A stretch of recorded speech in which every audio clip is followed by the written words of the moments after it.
curse in the field. When I look back on my history, man, them curses, they real. It's like I looked in the mirror, bro, this verse right here familiar. And now I see why the enemy hate us and try to kill.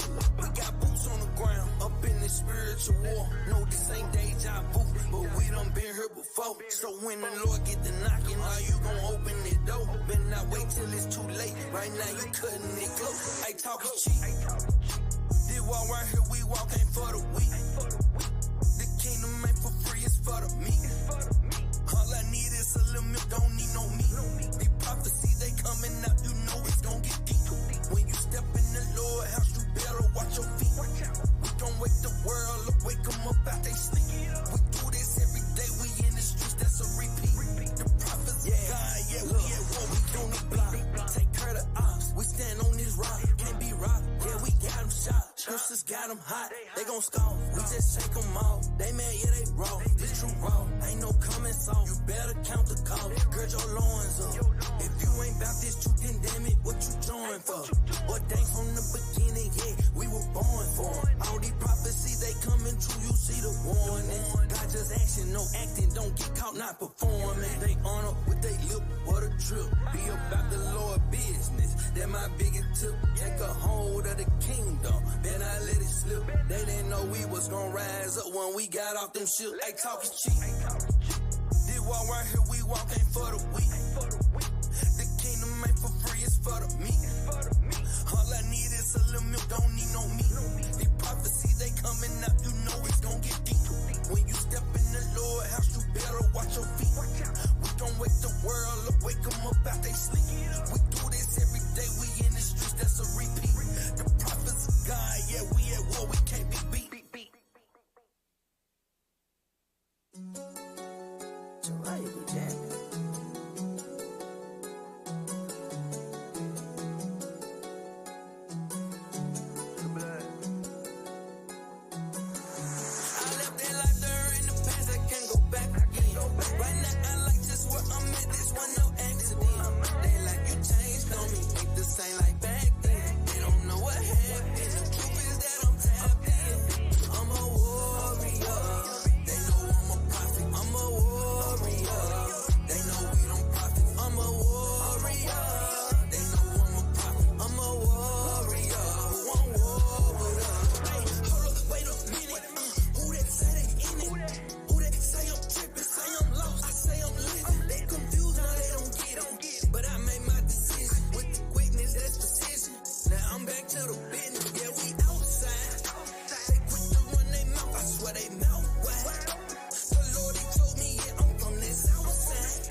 shit. Nah, you don't know about that, cause they don't really come up their house. You trying to blitz. Man, you done fell in the ditch. I suggest you call time out. I told you before, I'ma tell you again. If you effing around, you gon' find out. I'm a God. I let my light so shine that it looks in the middle of the night like the middle of the day. And tell a Christian stop lying on Christ when he crack that sky. He ain't really finna play with nobody. And for Christian, feeling froggy. They'll bliss our church. We make a call that 50 cent. Like, go shawty, go shawty.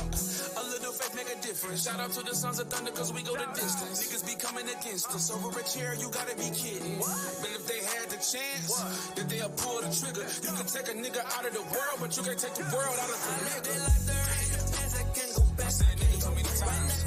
Just where I'm at, this one no accident. They like you changed on me, ain't the same like back then. They don't know what happened. The truth is that I'm tapped in. I'm a warrior. They know I'm a prophet. I'm a warrior. They know we don't profit. I'm a warrior. They know I'm a prophet. I'm a warrior. Who won't war with us?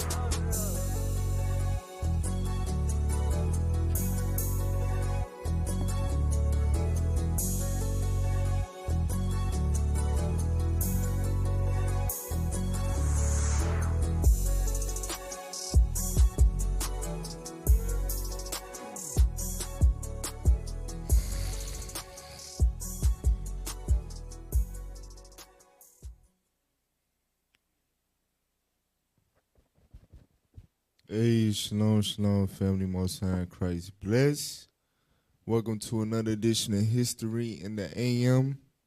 Today you got Captain Emmanuel of IUIC Arkansas, and today we're continuing with the Kings of Israel series. We're going to talk about Remaliah's son versus Ahaz. All right? This class is going to be basically a lot like the last class. It's going to be a lot of, you're going to have to, you can't just listen it. Like, you can listen to it, like ride and listen to it or whatever, but to really understand it, you really got to follow along and take notes, you know what I'm saying, like a real class, because it's a lot of stuff, all right? But let's open up with Romans chapter 15 and verse 4. Romans 15, verse 4. The book of Romans, chapter 15 and verse 4. For whatsoever things were written aforetime were written for our learning, that we through patience and comfort of the scriptures might have hope. Right, so our forefather Paul told us that it's lessons within the reading of our forefathers. It's things that, you know, when the law and the prophets, the Old Testament, really the whole Bible, but at this time, during Paul's time, he was making reference to the Old Testament. So the law, the history of Egypt, leaving out of Egypt, the wilderness, the judges, the kings, you understand, within all of that, it was written, it was documented, the Lord put it on the spirit of our forefathers to make sure they write it down for our learning. We can read it, we can learn from it and apply it to our lives and be able to put things into perspective, all right? So that's what we do with History in the AM. That's the whole point of it. So today, in the Kings of Israel series, we're going to be dealing with Pekah. That's who Remaliah's son is, all right? Pekah, we went into him on the last class, and I told y'all we was going to have to spend a whole class dealing with him. But to be honest, this majority of this class is going to be dealing with Ahaz, all right? But, and remember I said the dates was all the way super jacked up. The timeline get real muddy around this point, dealing with basically from the time of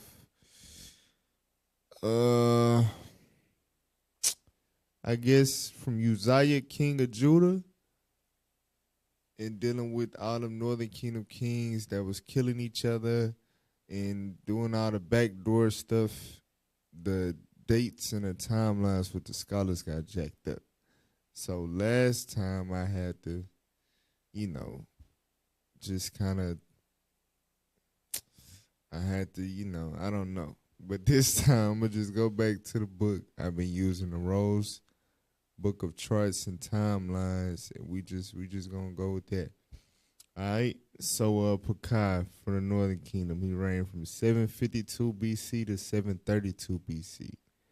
Ahaz for the Southern Kingdom, he reigned from 735 BC to 716 BC. All right, so them the only two kings that we gonna deal with today. We not gonna make it to Hosea. All right, but let's go to 2 Kings chapter 15 and verse 23. So of course, when it's been a while, we got to do a little recap. So we gonna reintroduce Pekah. All right, read that real quick. The book of 2 Kings chapter 15 and verse 23. In the 15th year of Azariah, king of Judah, Pekahiah, the son of Menahem, began to reign over Israel in Samaria and reigned 2 years. Right, so Pekahiah was Menahem's son.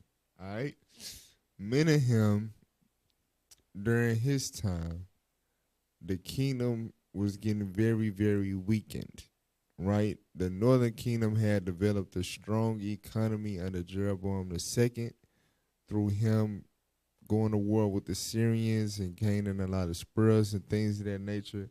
And he reestablished the northern kingdom of Israel across a vast amount of territory that we had lost to the Syrians. He gained it back. So when you read the book of Hosea, you read about them oppressing the people and, the violence and things of that nature during his time, along with the idolatry.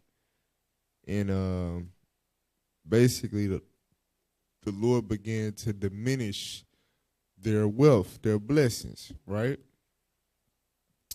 So during Menahem's time, the Assyrians started to oppress him. And the economy started to weaken because he had to levy a major tax, a major tribute in order to keep the Assyrians from attacking. He had to pay them large amounts of money, so he had to tax the wealthy, and they were becoming unwealthy due to that. When his son Pekahiah reigned, it was basically they wanted somebody to stand up and buck against the system so they could have their economy and way of living back, but he was just continuing to tax, so they wasn't feeling that. So his army, his chief captain, right, Pekah, watch this. What verse we was at?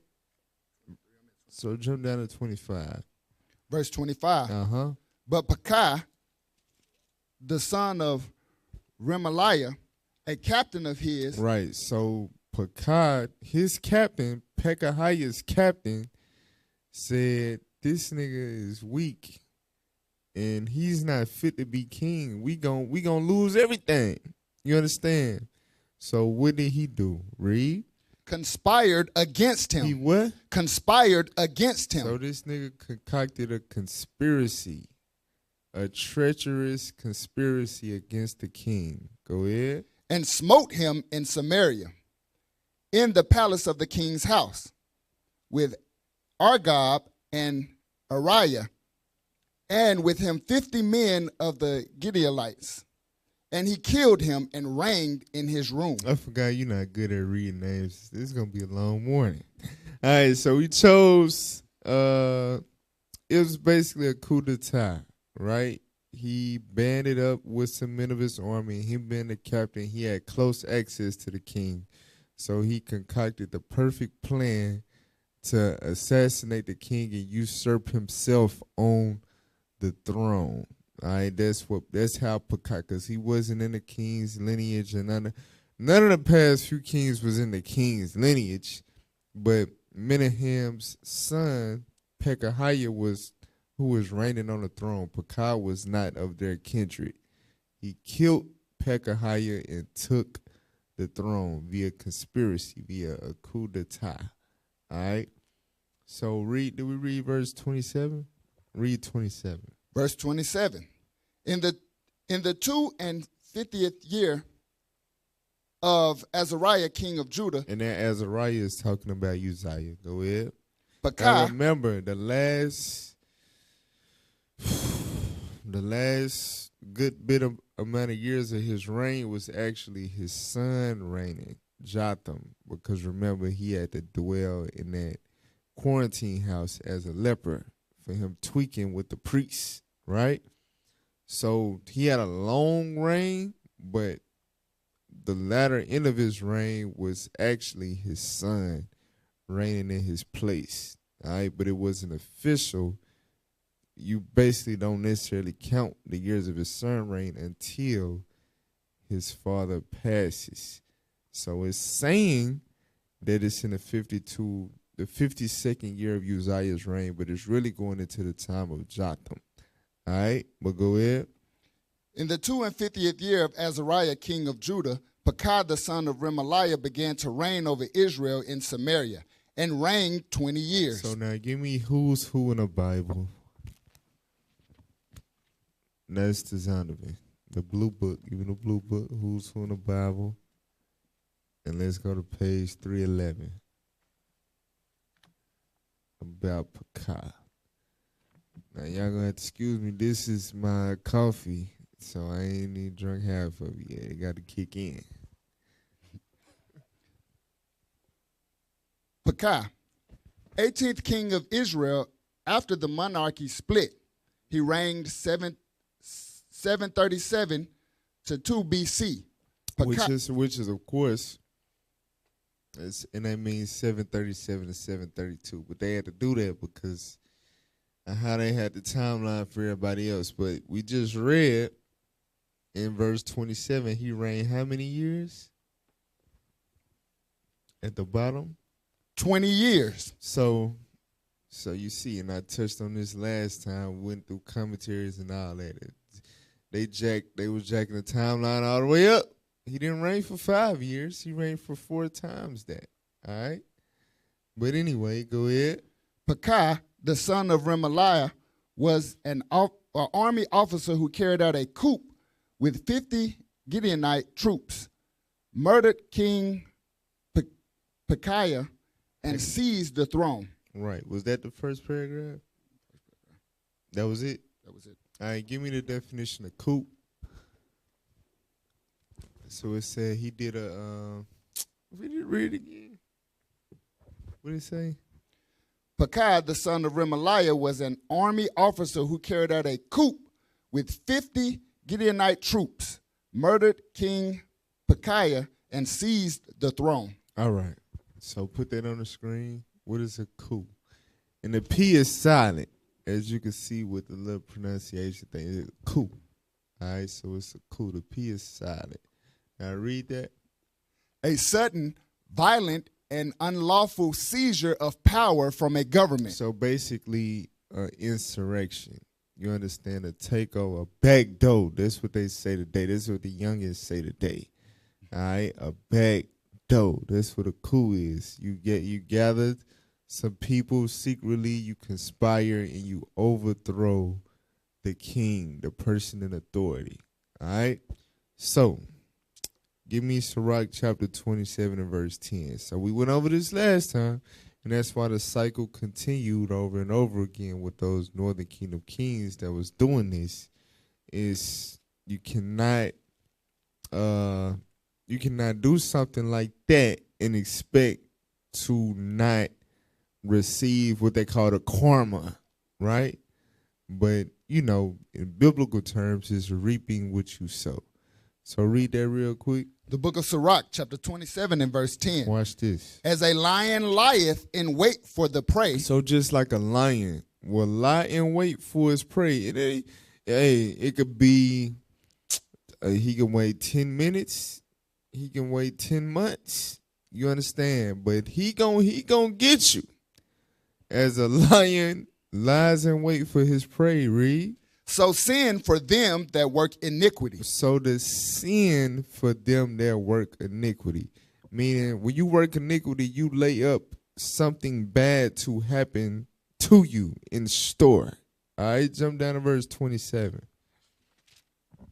Verse 27. He that worketh He mischief, that worketh mischief, like something like a coup, read. it shall fall upon him. That same type of mischief gonna fall upon him. Read. And he shall not know whence it And cometh. you ain't gonna know where the hell it came from. So the same thing that you did, you understand? Something of that nature is gonna come right back around to get you. All right, that's what the Bible teaches us. So we got to keep that in mind dealing with Pekah. Remember Pekah, and like I joked that last time, the king name was Pekahiah, or basically the first 5 letters is the same. The king name is Pekahiah, and his captain name is Pekah.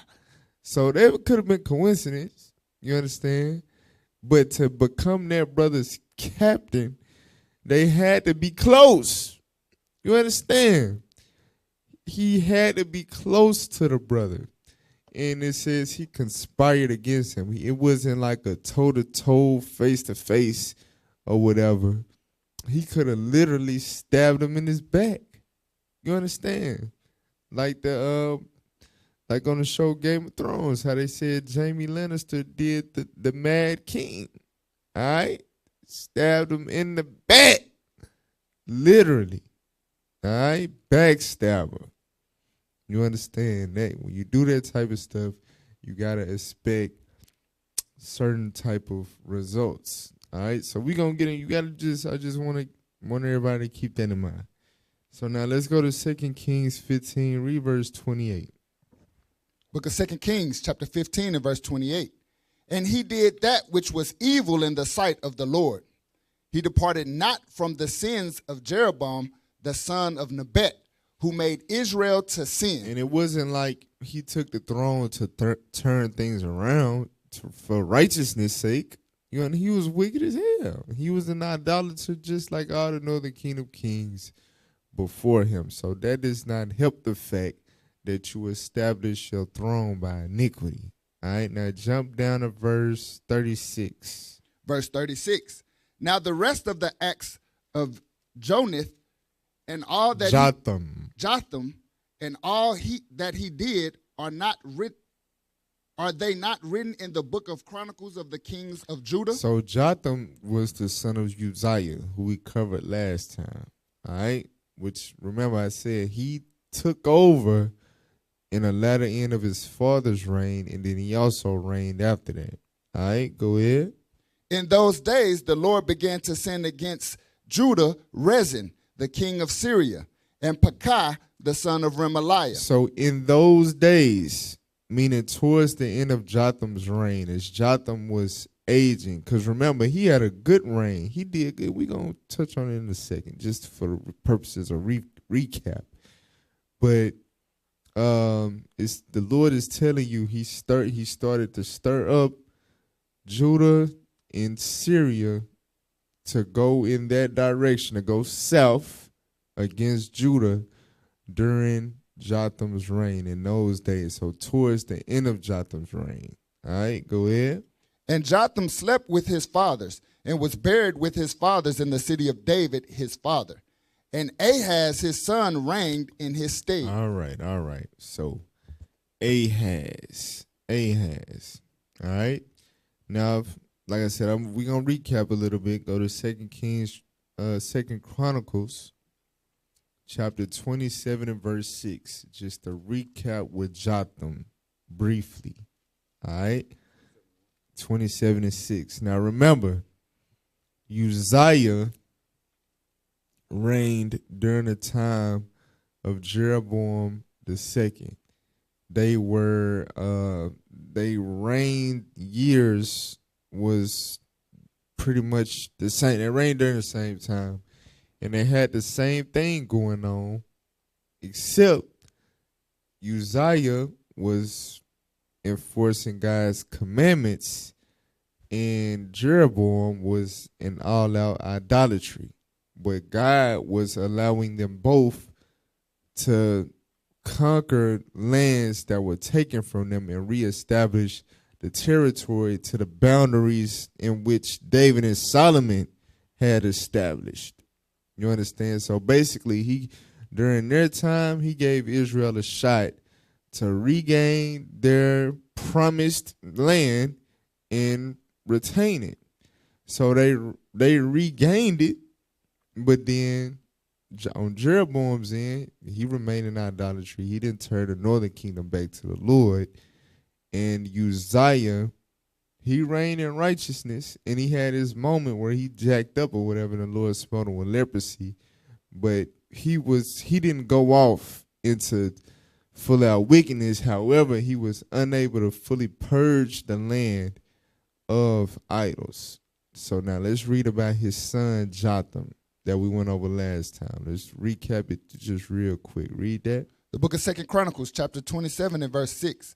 So Jotham became mighty because he prepared his ways before the Lord his God. Right. So Jotham was a mighty king over the southern kingdom. He finished a lot of what his father started in terms of conquering and things of that nature. Like, he furthered the campaign of Judah reestablishing their borders and taking certain cities and building up the land to be fortified and ready for enemies to rise up against him.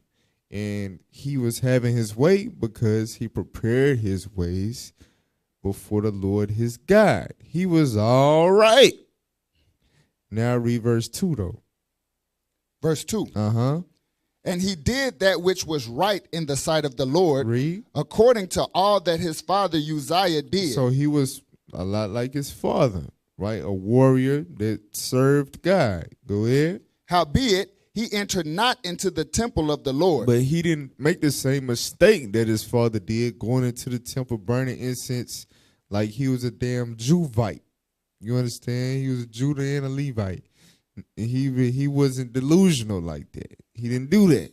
Go ahead. And the people did yet corruptly. But even though he was all right, the people still dealt corruptly. Now remember, I tried to put it into perspective.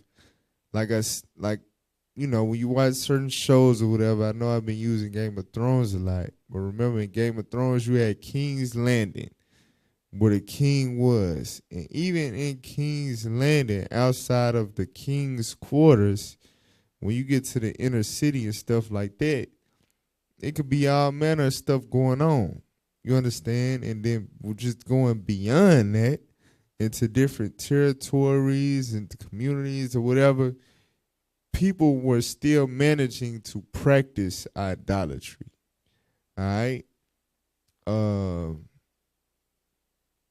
And I'm gonna get deep. I'm gonna try to get a little deeper into it as far as putting it into perspective a little bit later.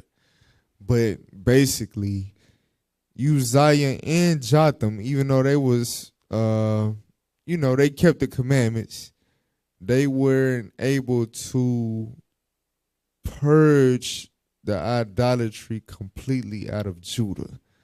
All right. Now, where we at? Jump down to verse 9. Verse 9. And Jotham slept with his fathers, and they buried him in the city of David.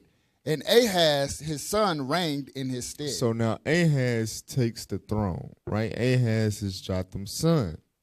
Now watch this, chapter 28, verse 1. Book of 2 Chronicles, chapter 28 and verse 1. Ahaz was 20 years old when he began to reign, and he reigned 16 years in Jerusalem. But he did not that which was right in the sight of the Lord, like David his father. So Jotham's son, he reigned, he took the throne, but he wasn't right. Go ahead. For he walked in the ways of the king of Israel, and made also molten images of Baalim. All right. So it says he walked in the ways of the kings of Israel, talking about the northern kingdom kings. So he practiced idolatry like the northern kingdom kings, and he made molten images for Baal or Balaam, right? Which is plural for Baal. So I'm going to touch on that in a second. Read verse 3.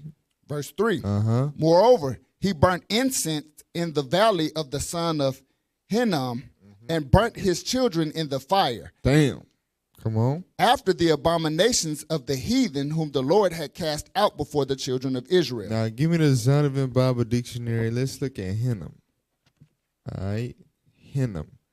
So he walked in the ways of the northern kingdom kings. He made images for Baal. He burnt incense in the valley of the son of Hinnom and burnt his children in the fire. All right, read that.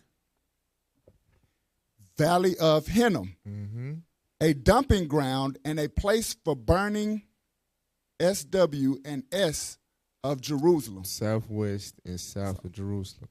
So it was basically an area where you would go to burn by corpses, you know, whatever the case, right? It was a burning place, a place of burning.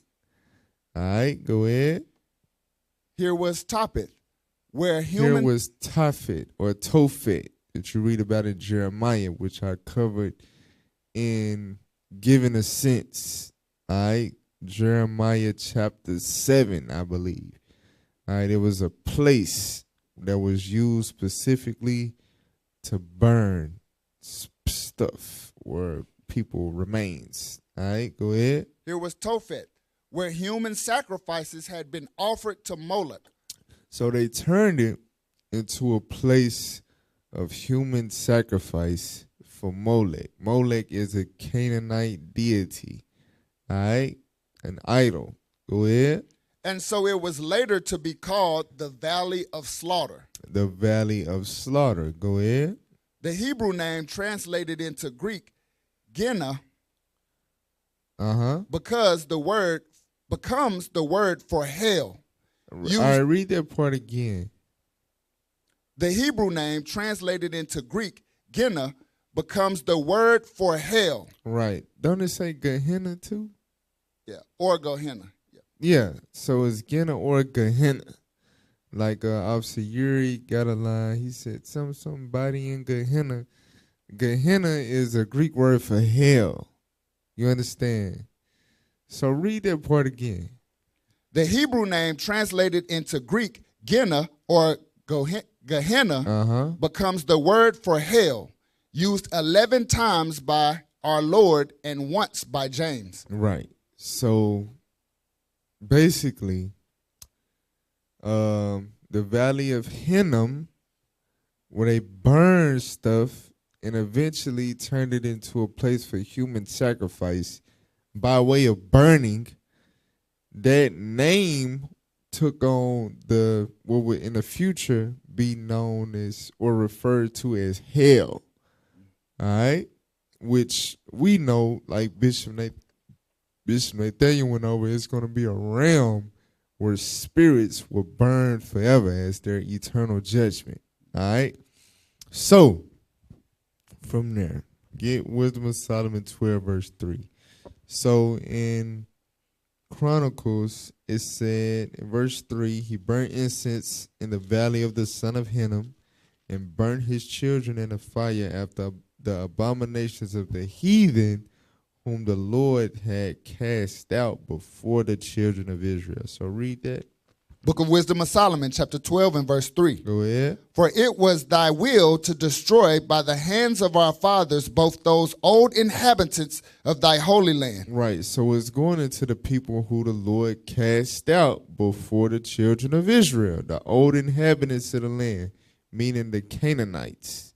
All right, it was 7 Canaanite nations that dwelt in our land known as the Promised Land before us, whom the Lord cast out before us. And it's going to explain why he cast them out. Go ahead. Whom thou hatest for doing most odious works. Who the Lord hated for doing the most odious works, read. Of witchcrafts. Of what? Witchcrafts. Come on. And wicked sacrifices. And wicked sacrifices. Watch this. And also those merciless murderers of children. Merciless murderers of children. So we read about Ahaz doing this, right? Burning his children in a fire. You understand? Sacrificing them to Baal. He's doing, like it said, doing after the manners of the abominations of the heathen who the Lord cast out before. So if the Lord cast out the heathen, for doing this. You understand? What kind of wrath do you think Ahaz is storing up for the children of Judah? It's sad because his grandpa and his father, Uzziah and Jotham, they was doing good. They was making progress in the spiritual aspect for Judah, and the Lord was blessing them. And then he come on the scene and just jack it out and take them 5 steps back. You understand? So he's doing the things that the Canaanite nations was doing for the Lord to be like, all right, it's time for y'all to get evicted and put my people in the land. All right, so read on. And also those merciless murderers of children and devourers of man's flesh, and the feast of blood, with their priests out of the midst of their idolatrous crew, and the parents that killed with their own hands souls destitute of help. So, get Jeremiah 7:31. So, because I want to get to the article, I don't want to. But basically, I'm going to just wait. I'm going to wait till I get to the article. Read that. The book of Jeremiah, chapter 7 and verse 31. Read. And they have built the high places of Tophet, which is in the valley of the son of Hinnom. Right, the valley of Hinnom. Go ahead. To burn their sons and their daughters in the fire. Now watch this. Go ahead. Which I commanded them not. This is God speaking, which I commanded them not. Read. Neither came it into my heart. So it never came into God's mind for any reason to require any type of blood sacrifice of your damn child. You understand? That's wild. That's demonic. That's satanic. You understand? So, but remember, God is only the God of Israel. So all the other nations by default cleave to some type of demonic deity. It is what it is. Now, give me the article. Who was Baal? So I'm going to try to put it into, I know that's like my favorite little phrase in this class. All right. Put it into perspective now. Put that on the screen. Scroll down. Nah, yeah, that's what I want right there. Start right there. The Canaanites. The Canaanites worshiped Baal as the sun god and as the storm god. Right. So the Canaanites didn't have our God. So they worshiped Baal as the sun god and the storm god. Go ahead. He is usually depicted holding a lightning bolt who defeated enemies and produced crops. Right. So this is the god, the quote unquote, the idol that they served for the purpose of, because remember, he's the sun god. So they need him to shine light on the crops to make them grow. So you would have to sacrifice to him, right? Watch this. They also worshiped him as a fertility god. They also worshiped him as a fertility god, right? And I don't know if we're going to read it. Well, it's actually in the sentence above what we're reading at. But his sister is Ashtoreth, the fertility goddess who Easter come from, with all the titties. Excuse my language. So it's a freaky family right here. All right, go ahead. They also worship him as a fertility god who provided children. So if you wanted basically fruits, whether it be fruits from the ground or fruit of the womb, you understand, you had to sacrifice to this deity, Baal. And there was more than one. That's why you get Balaam or Baalim, which is plural. All right, go ahead. Baal worship was rooted in sensuality and involved ritualistic prostitution in the temples. So sensuality is going into pleasure, nastiness, all right, which involved ritualistic prostitution. So, go ahead. At times, appeasing Baal required human sacrifice. So, Now, this is historic deity, like you know what I'm saying. The Canaanites, and this was widespread as well amongst other nations. It wasn't just the Canaanites. This God. Now remember, crops back then was basically money. You understand? Outside of, gold or whatever. Like crops was your livelihood, right? So to defeat your enemies, which goes into power, and to produce crops, which goes into wealth, for power and wealth, you had to serve Baal. And to produce children. So the sacrifice to him, you had to partake in stuff like orgies, ritualistic prostitution, right? And I don't want that yet. Appreciate it though, but so you had to participate in stuff like orgies and human sacrifice. Do this for my, the generation, YouTube, the Illuminati binge watch. This sound familiar, don't it? All right. So require human sacrifice. Go ahead. Usually the firstborn of the one making the sacrifice. So that child that has to be sacrificed is usually the firstborn of the person doing the sacrifice. Read. The priest of Baal appealed to their god in rites of wild abandon, which included loud, ecstatic cries and self-inflicted injury. Oh my God. Okay.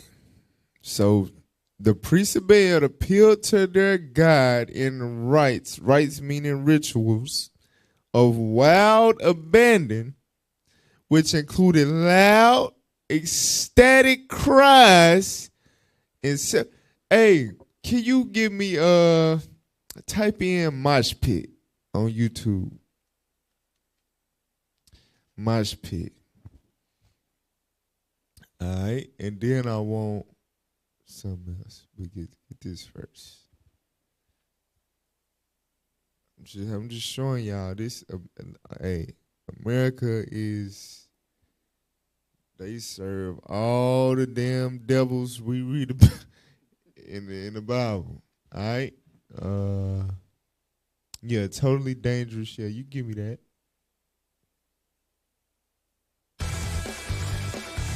Remember, it said loud, ecstatic cries and self-inflicted injury. Look at Esau. Put him on the screen. And this is called Hellfest.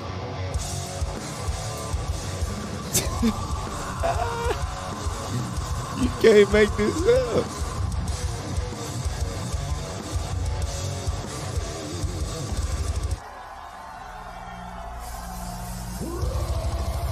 You see this? You hear the loud ecstatic roar. This sound like WWE, don't it? Damn, that make you think. Hey, you brothers. Let me stop. All right, you get off of that. Now give me Travis Scott. What that jam was called?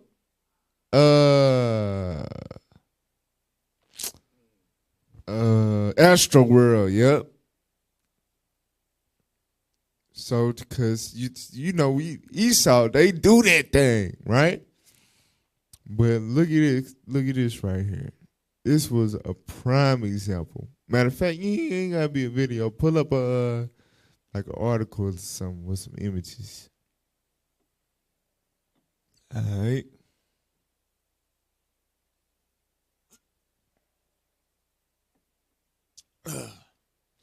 Remember the scripture says nothing new under the sun.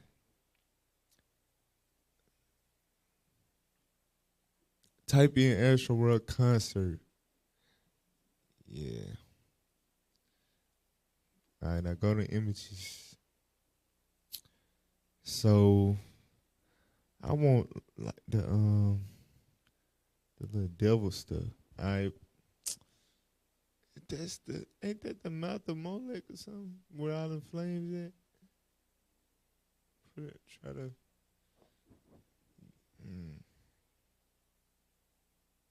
Just pick an image. Pick one of them evil images.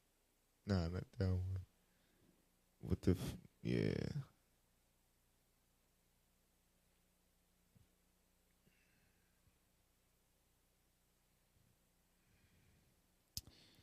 All right.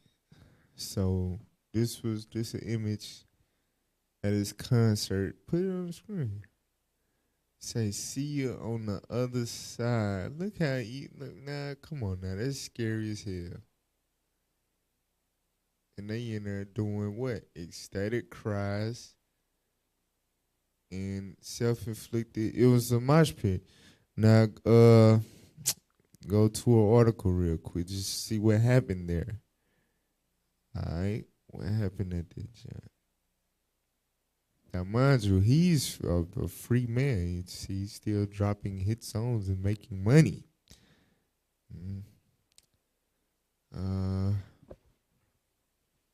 Scroll down.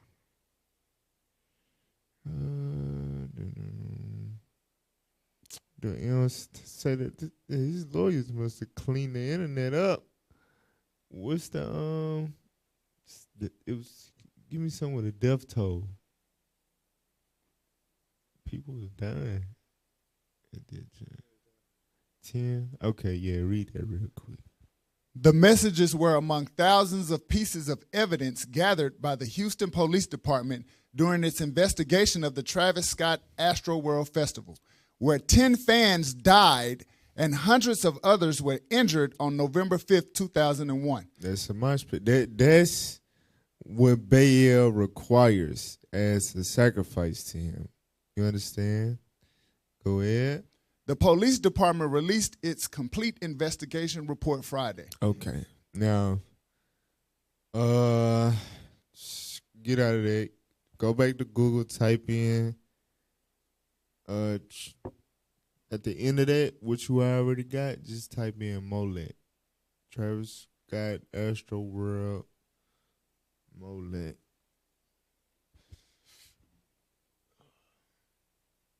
Go to the images.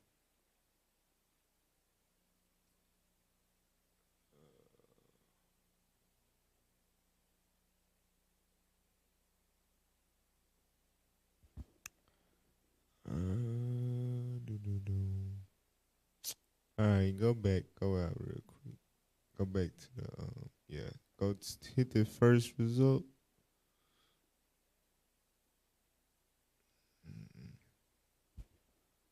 Okay.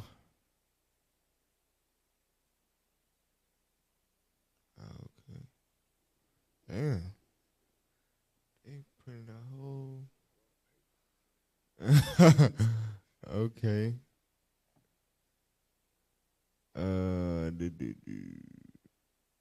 Nah, don't click on that. Click on that one right there. So there's a lot of people making TikToks breaking down the satanic symbolism. Scroll down. Let's see. Scroll down. Play that. See if now let's report on what happened. Scroll down.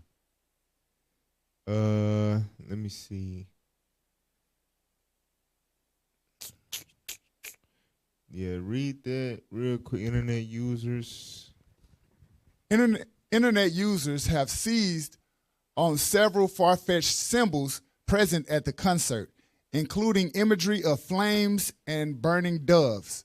Some TikTok users describe the stage as an inverted cross leading to hell. Now, okay. So we just read about Baal, right? The loud, ecstatic cries, self-inflicted injury, human sacrifice, right? Then we saw the stage, see you on the other side, flames, dark imagery, whatever. Looked scary as hell. Horrific. They do all the things that it said fits the bill to sacrifice to a satanic deity.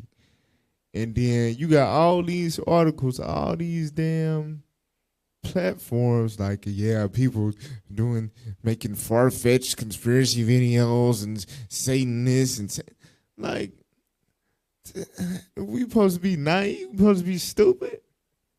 You understand? All right. It's nothing new under the sun. So now, give me the images of Baal real quick. All right, like I said, if you was, truth behind hip hop, Illuminati watching or whatever, this Baal right here. Notice when he holding a baby. Now if you watch Game of Thrones, you remember the Winter Walkers. They was taking baby sacrifices from that dude that stayed on their side of the wall, right? He would go, and that's why he had all them damn kids with his daughter. He only had daughters, and he kept making kids with his daughters. So whenever they would have a son, he would give the son as a sacrifice to the Winter Walkers, because that's how they kept reproducing. Because they could, when they killed you or ate you, whatever, they could turn you to like a zombie. But to make one of them, like in a full strength, they had to take, a living human and like convert them type stuff. All right.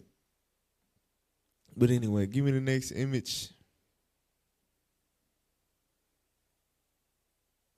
There was another one on it. Yeah. So they would get, now remember, this was idols. They built these with their hands. And they would hand a stand still, non-breathing, non-moving image. They would hand their children to it and burn it. All right? So, that was it, right? Okay, this is another image of Baal. So you see the horns. You understand? The demonic. This is very similar to the Baphomet. Now, the Baphomet is something that came later, like medieval times, but it's very, very similar. All the stuff, the imagery you see in the Illuminati videos and stuff, it's the same damn thing. All right? It's the damn devil. Now, give me Psalms 106, verse 34.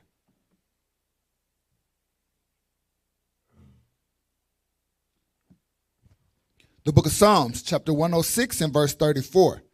They did not destroy the nations concerning whom the Lord commanded them, but were mingled among the heathen and learned their works. So instead of destroying the Canaanites like they were supposed to, they mingled among them and learned their works.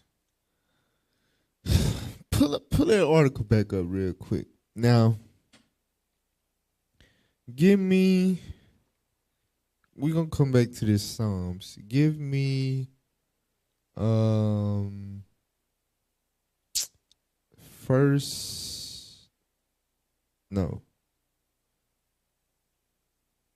Kings 16. And let me see. Now remember, so Tyre and Zidon, that's the Phoenicians, all right? The Zidonians, whatever. Tyre and Zidon was on that coast. The Canaanite nation that held that territory on the coast. And they were also known as the Phoenicians. During David and Solomon time, because they had the wood and the carpenters and stuff, the skilled, builders with the wood. David and Solomon made a league or a covenant with them for the purpose of, business dealings and that things of that nature with the wood and the lumber and all of that. So, because they dwelt in the part of the land that was supposed to be ours. So David and Solomon had mercy on them, per se, and allowed them to continue to dwell there. And eventually that was to a fault. Now, give me, where we at? I want 1 Kings 16 and verse 20.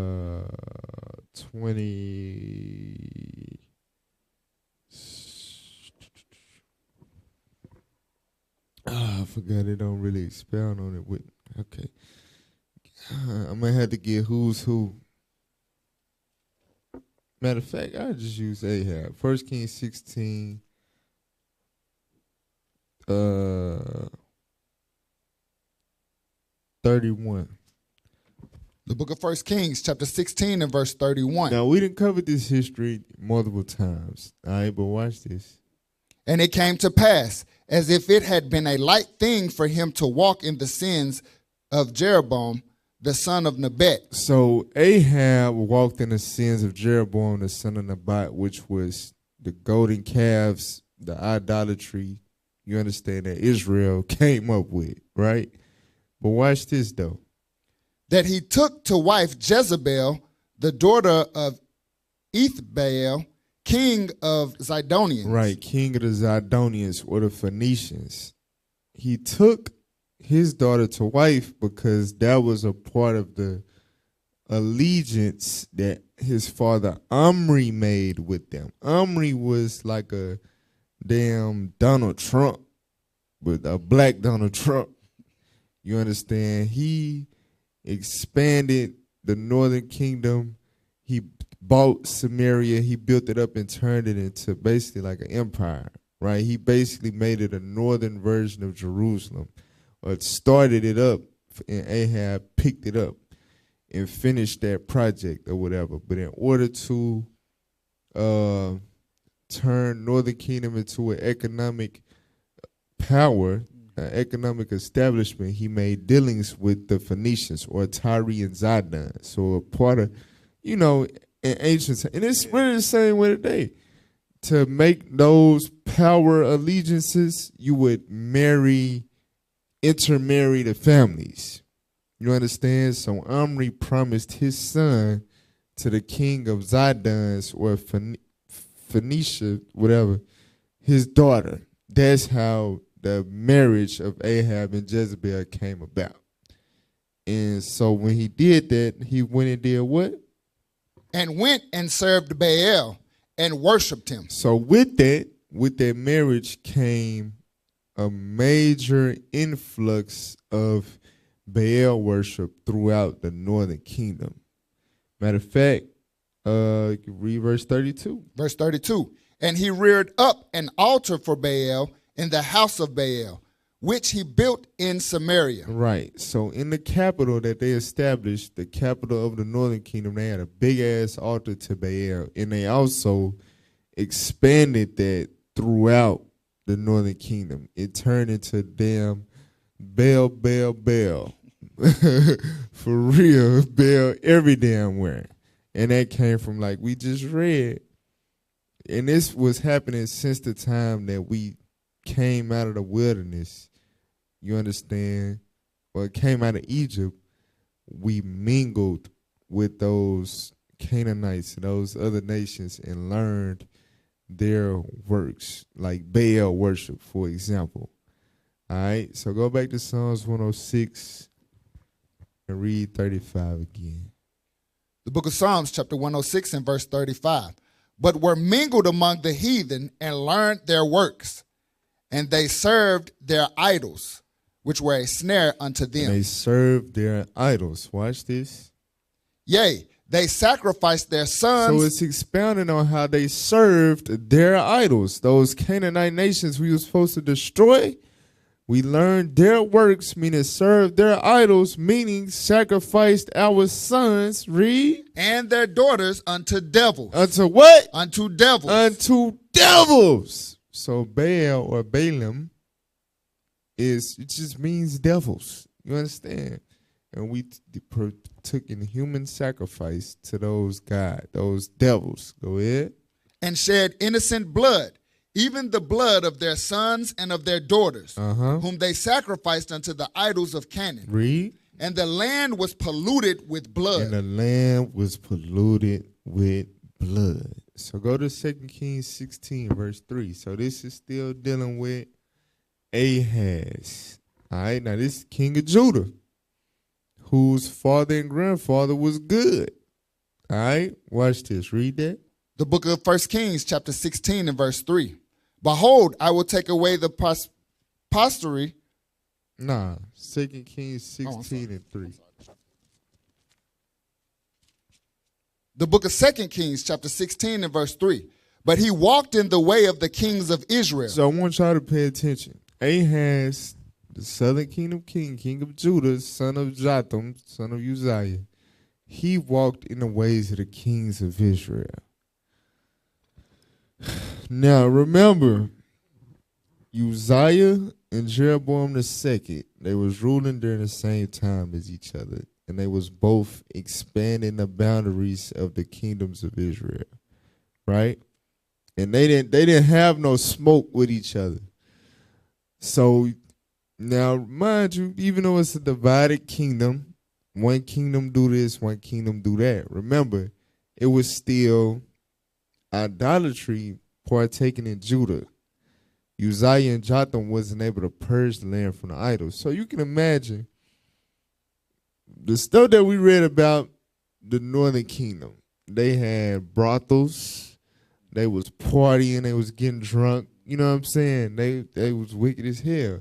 So if you was from the southern kingdom and you wanted to have a good time, you know what I'm saying? You would take a trip with your wild brethren, you know what I'm saying, up north, right?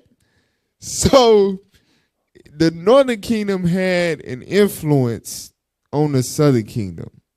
You understand? So, and like with the case of Ahaz, you can put it into perspective like this. He could have been that son. You know how you watch certain shows or whatever, you had a child that's kind of like a rebel and want to step outside of, the king, their father, whatever, had, some morality about himself or whatever, but his son was just on demon time. You understand? As Ahaz, he probably had some type of, experience to where he saw the northern kingdom way of life. Remember, because when he was a child, it was before the northern kingdom was completely falling apart.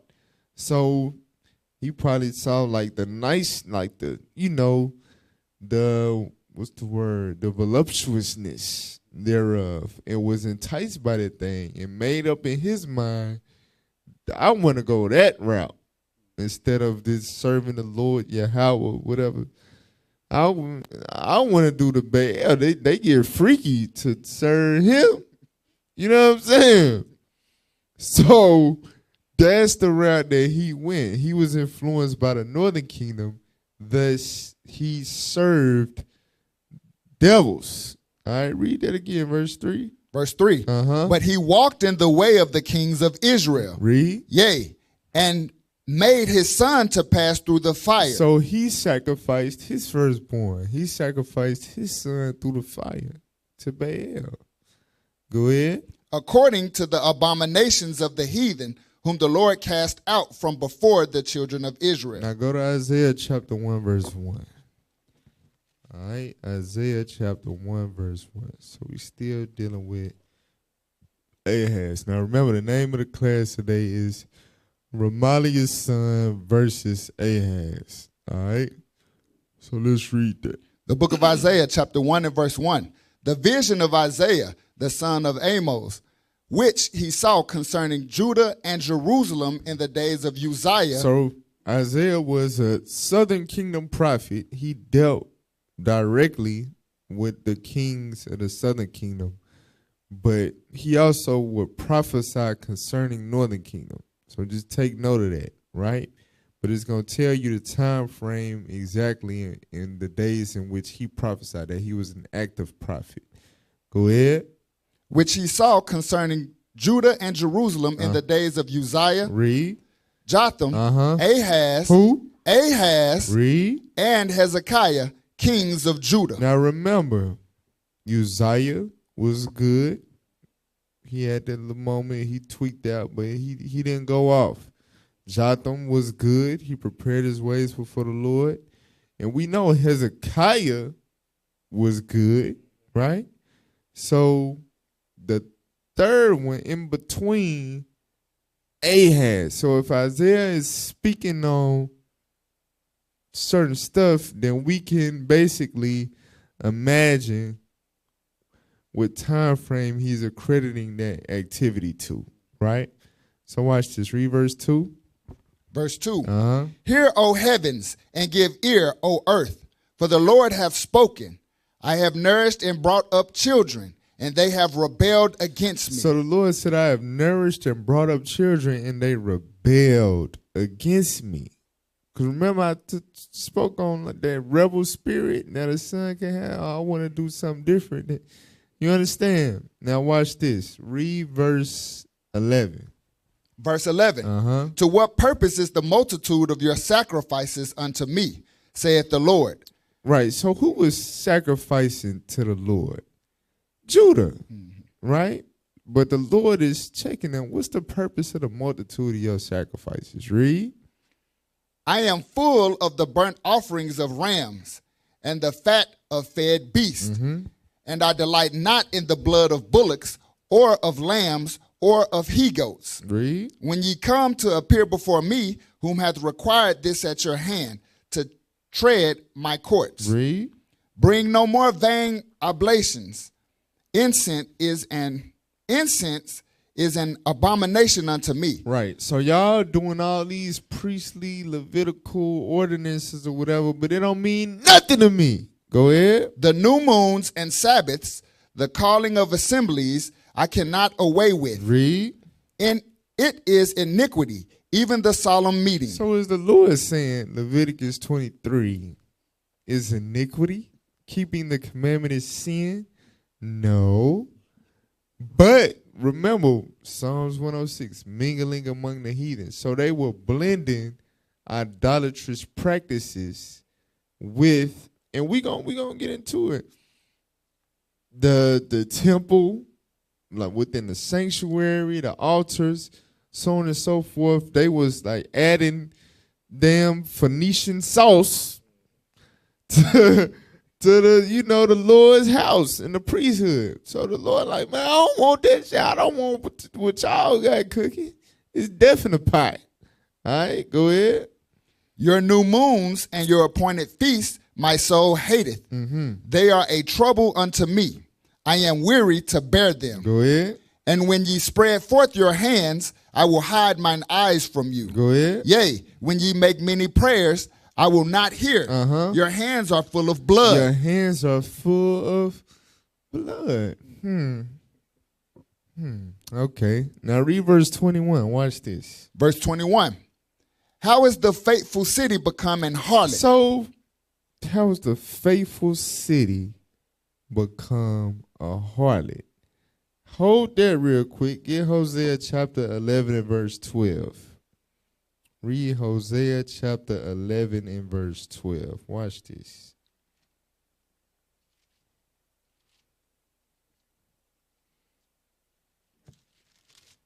The book of Hosea chapter 11 and verse 12. Ephraim compasseth me about with lies. Go ahead. And the house of Israel with deceit. So the northern kingdom was known for being a harlot. You understand? Spiritual fornication against the Lord. They compassed him about with lies. But watch this. But Judah yet ruleth with God, and is faithful with the saints. So during the time of brothers like Uzziah and Jotham, right? for the most part, Judah was still doing what they were supposed to do, right? So now go back to Isaiah 121. Book of Isaiah, chapter 1 and verse 21. Uh-huh. How is the faithful city? So we just read Judah is yet faithful, right? So now he's saying, how is the faithful city, read, become an harlot. how the hell did Jerusalem become like Samaria? What the hell is this? Go ahead. It was full of judgment. Righteousness lodged in it. It was full of judgment. Righteousness lodged in it. Right? Brothers who, it said, did right in the sight of the Lord, you understand, was ruling. But now what? But now murderers. But now murderers. People partaking in human sacrifices. Passing their son through the fire. You understand? What the hell is this? Now, let me see. Where we at? Go to Who's Who in the Bible. Go back to Pekah. And let's read the second paragraph. He made common cause with Israel's traditional enemy. So now remember, I've just put it into perspective where Ahaz of the southern kingdom had going on. All right? So now we're bouncing back to Pekah. Now Ahaz started ruling, you could say, towards the end or in the last quarter or whatever of Pekah's reign. So Pekah is over the northern kingdom. All right? So read that again. He made common cause with Israel's traditional enemy, Aram Damascus. Right. So Aram is Syria. So Pekah made common cause, meaning allegiance, with one of their worst enemies. The people that took damn near 80% of their territory, and they had to fight for generations, literally, to get it back. They took all that land from Jehoahaz, Joash, and Jeroboam. His sons had to fight to gain the territory back, right? So Syria was really the northern kingdom's most intense, they worst enemies for a while, because they bordered the northern kingdom, right? Just like Judah's worst enemies was Edom and the Philistines, because they bordered them. You understand? So the northern kingdom in Syria made common cause. They made an allegiance. After generations of bloodshed, y'all making allegiance? What's going on? Watch this.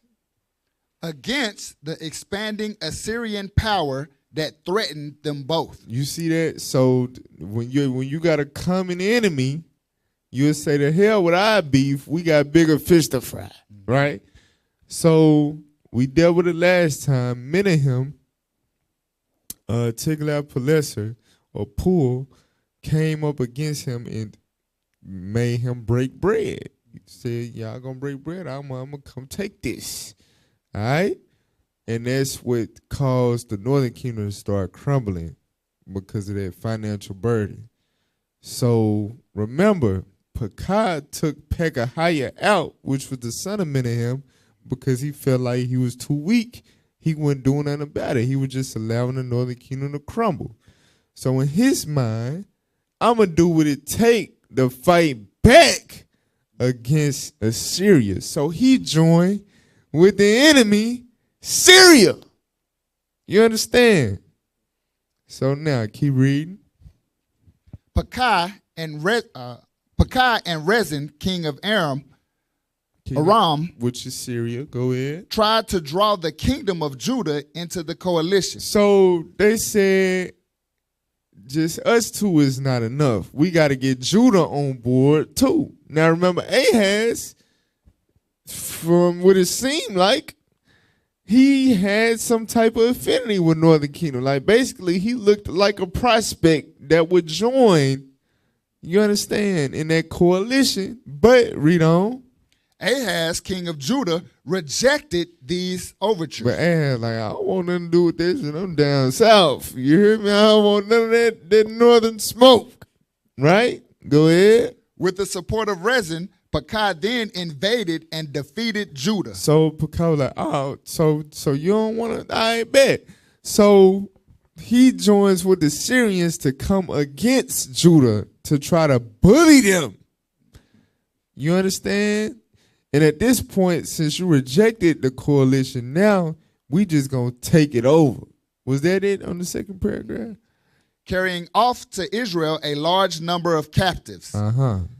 They were returned due to the invasion of a prophet called Odin. So we finna get into that history. But I'm gonna show y'all what the treachery that Northern Kingdom had on their agenda towards the Southern Kingdom, because Ahaz didn't want no parts of that coalition against Assyria. Watch this. Go to Isaiah 7, start at verse 1. The book of Isaiah, chapter 7 and verse 1. And it came to pass in the days of Ahaz, the son of Jotham, the son of Uzziah, king of Judah, that Rezin, the king of Syria, and Pekah, the son of Remaliah, king of Israel, went up toward Jerusalem to war against it. Because Ahaz rejected the idea of joining a coalition, the northern kingdom in Syria came up to war against it. Go ahead. But could not prevail against it. Right, but they couldn't take it over quite yet, right? Watch this. And it was told the house of David, saying, Syria is confederate with Ephraim. Syria then joined forces with the northern kingdom. Read. And his heart was moved, and the heart of his people, as the trees of the wood are moved with the wind. Meaning they was scared as hell. They was in panic mode. All right, watch this. Then said the Lord unto Isaiah, Go forth now to meet Ahaz, thou and Shear-Jashub, thy son, at the end of the conduit of the upper pool in the highway of the fuller's field. Right, that's where people went to wash their clothes. All right, go ahead. And say unto him, Take heed and be quiet. Take heed and be quiet. Watch this. Fear not, neither be faint-hearted for the two tails of these smoking firebrands. For the fierce anger of Rezin with Syria and of the son of Remaliah. Now, put that on the screen real quick. What is a firebrand? He calls Syria and Ephraim firebrands. All right, so you know them little things in them, like the medieval movies, people light the little torches, like when they finna come and, you know, like do a riot or something. That's what a firebrand is. I always think of Beauty and the Beast when they when Gaston had the people try to go and storm the Beast castle. All right? So God calls the northern kingdom and Syria two firebrands. But he telling Ahaz, don't be afraid of them. Don't fear them. All right? Go back. Verse 5. Verse 5. Because Syria, Ephraim, and the son of Remaliah have taken evil counsel against thee. Since you rejected them and joining them, this is the evil counsel that they came up with. Watch this. Saying, let us go up against Judah and vex it, and let us make a breach therein for us, and set a king in the midst of it, even the son of Tabiel. Tabiel. All right, give me who's who real quick. Page 371. And let's see what that means. Tabiel. Watch this. Yeah. Yep. Tabiel, 8th century BC, father of a pretender. Father of a what? Pretender. Of a what? Pretender. Go ahead. To the throne of Judah, who the kings of Syria and Israel planned to crown when they had overthrown King Ahaz. Y'all see that? So the evil counsel was, we gonna take the kingdom of Judah and set up our own king, a damn off-breed, you understand? and set him up as the king of Judah. That was their plan. Now think about it. Ahaz wicked as hell. But the Lord is sending Isaiah to tell him, don't worry about what they plan on doing, because remember, the Lord had an oath with King David. So he wasn't finna let that throne be overthrown by wicked ass northern. He wasn't gonna let that come to pass. Now, but remember, Ahaz is wicked as hell now. All right? So, where we at? Verse 7 now, right? Verse 7. Uh-huh. Thus saith the Lord God, it shall not stand, neither shall it come to pass. It's not that enterprise is not going to be successful. They're not going to take Judah and set up a damn random ass king. It's not going to happen. Go ahead. For the head of Syria is Damascus. So the head of Syria, meaning the capital of Syria, is Damascus. Go ahead. And the head of Damascus is Rezin. And the king of Damascus, who sits on the throne there, is Rezin, the king of Syria. Go ahead. And within 65 years. So within the next 65 years, read. Shall Ephraim be broken, that it be not a people. Now give me that Bible Hub real quick. I want the scroll down to Ellicott's commentary. So in this, Isaiah was one of the prophets. Isaiah was different. He was prophesying stuff. It was happening during his time. It was happening 100 years, 200 years after his time, to 500 years to this day, and after this day, like to the kingdom of heaven. I'm telling you, bro, that prophet right there, he probably like the most significant, to be honest, because the amount of prophecy that the Lord bestowed upon him is you can't compare it to that. You can compare it to Jeremiah, Ezekiel, Daniel, but Isaiah really like got the most. Now, I want within the 60, read that real quick. Within 65 years you shall can Ephraim start at reckoning from. It's like the second sentence. Yeah. reckoning from BC 736 as the probable date of the prophecy.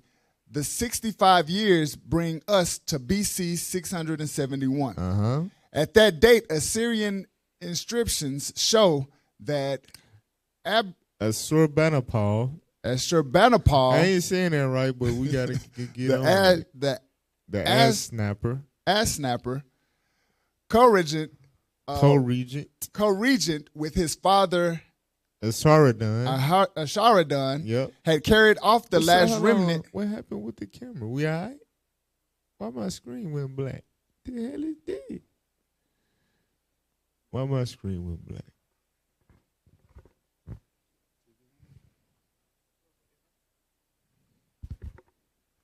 My bad, y'all. Technical difficulty. Damn, what now? What is screen went black? Satan working, ain't he? Damn. I just bring out some history, bruh. That's all. No. What's going on? Okay. All right. Go ahead. He carried off the last remnant of the people of Samaria and peopled it with an alien race. This completed the work which had been begun by Salmanasar and Sargon. So we're going to get into that next time. But basically, it's telling you that in 671 BC, 65 years after Isaiah said what he said, that's when Northern Kingdom was completely finished as a kingdom. All right? So that's the prophecy. So the Lord like, look, Ahaz, you don't got to worry about what they conspiring to come true, because in 65 years, they not even going to be a nation no more. You understand? Now, where we at? Go to Hosea 1:1. Hosea 1:1.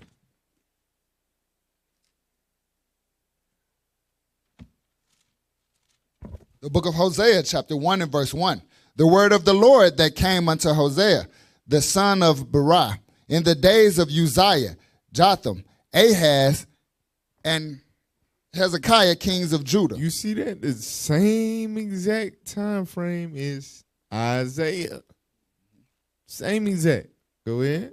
And in the days of Jeroboam, the son of Joseph, king Joash, king of Israel. Because remember, Jeroboam the second and Uzziah reigned at the same time. And we read through Isaiah when we went over him to establish what was going on in the land of Israel at that time. Now watch this. Go ahead. The beginning of the word of the Lord by Hosea. Come on. And the Lord said to Hosea, go, take unto thee a wife of whoredoms and children of whoredoms. For the land hath committed great whoredom, departing from the Lord. So just like we read a little bit about, like Isaiah, children was used for signs and prophecy or whatever. Same thing with Hosea. He said, take a wife of whoredoms and make kids with this whore, because they're going to symbolize something. Now jump down to verse 6. Verse 6. And she conceived again and bore a daughter. And God said unto him, call her name Laruhamah,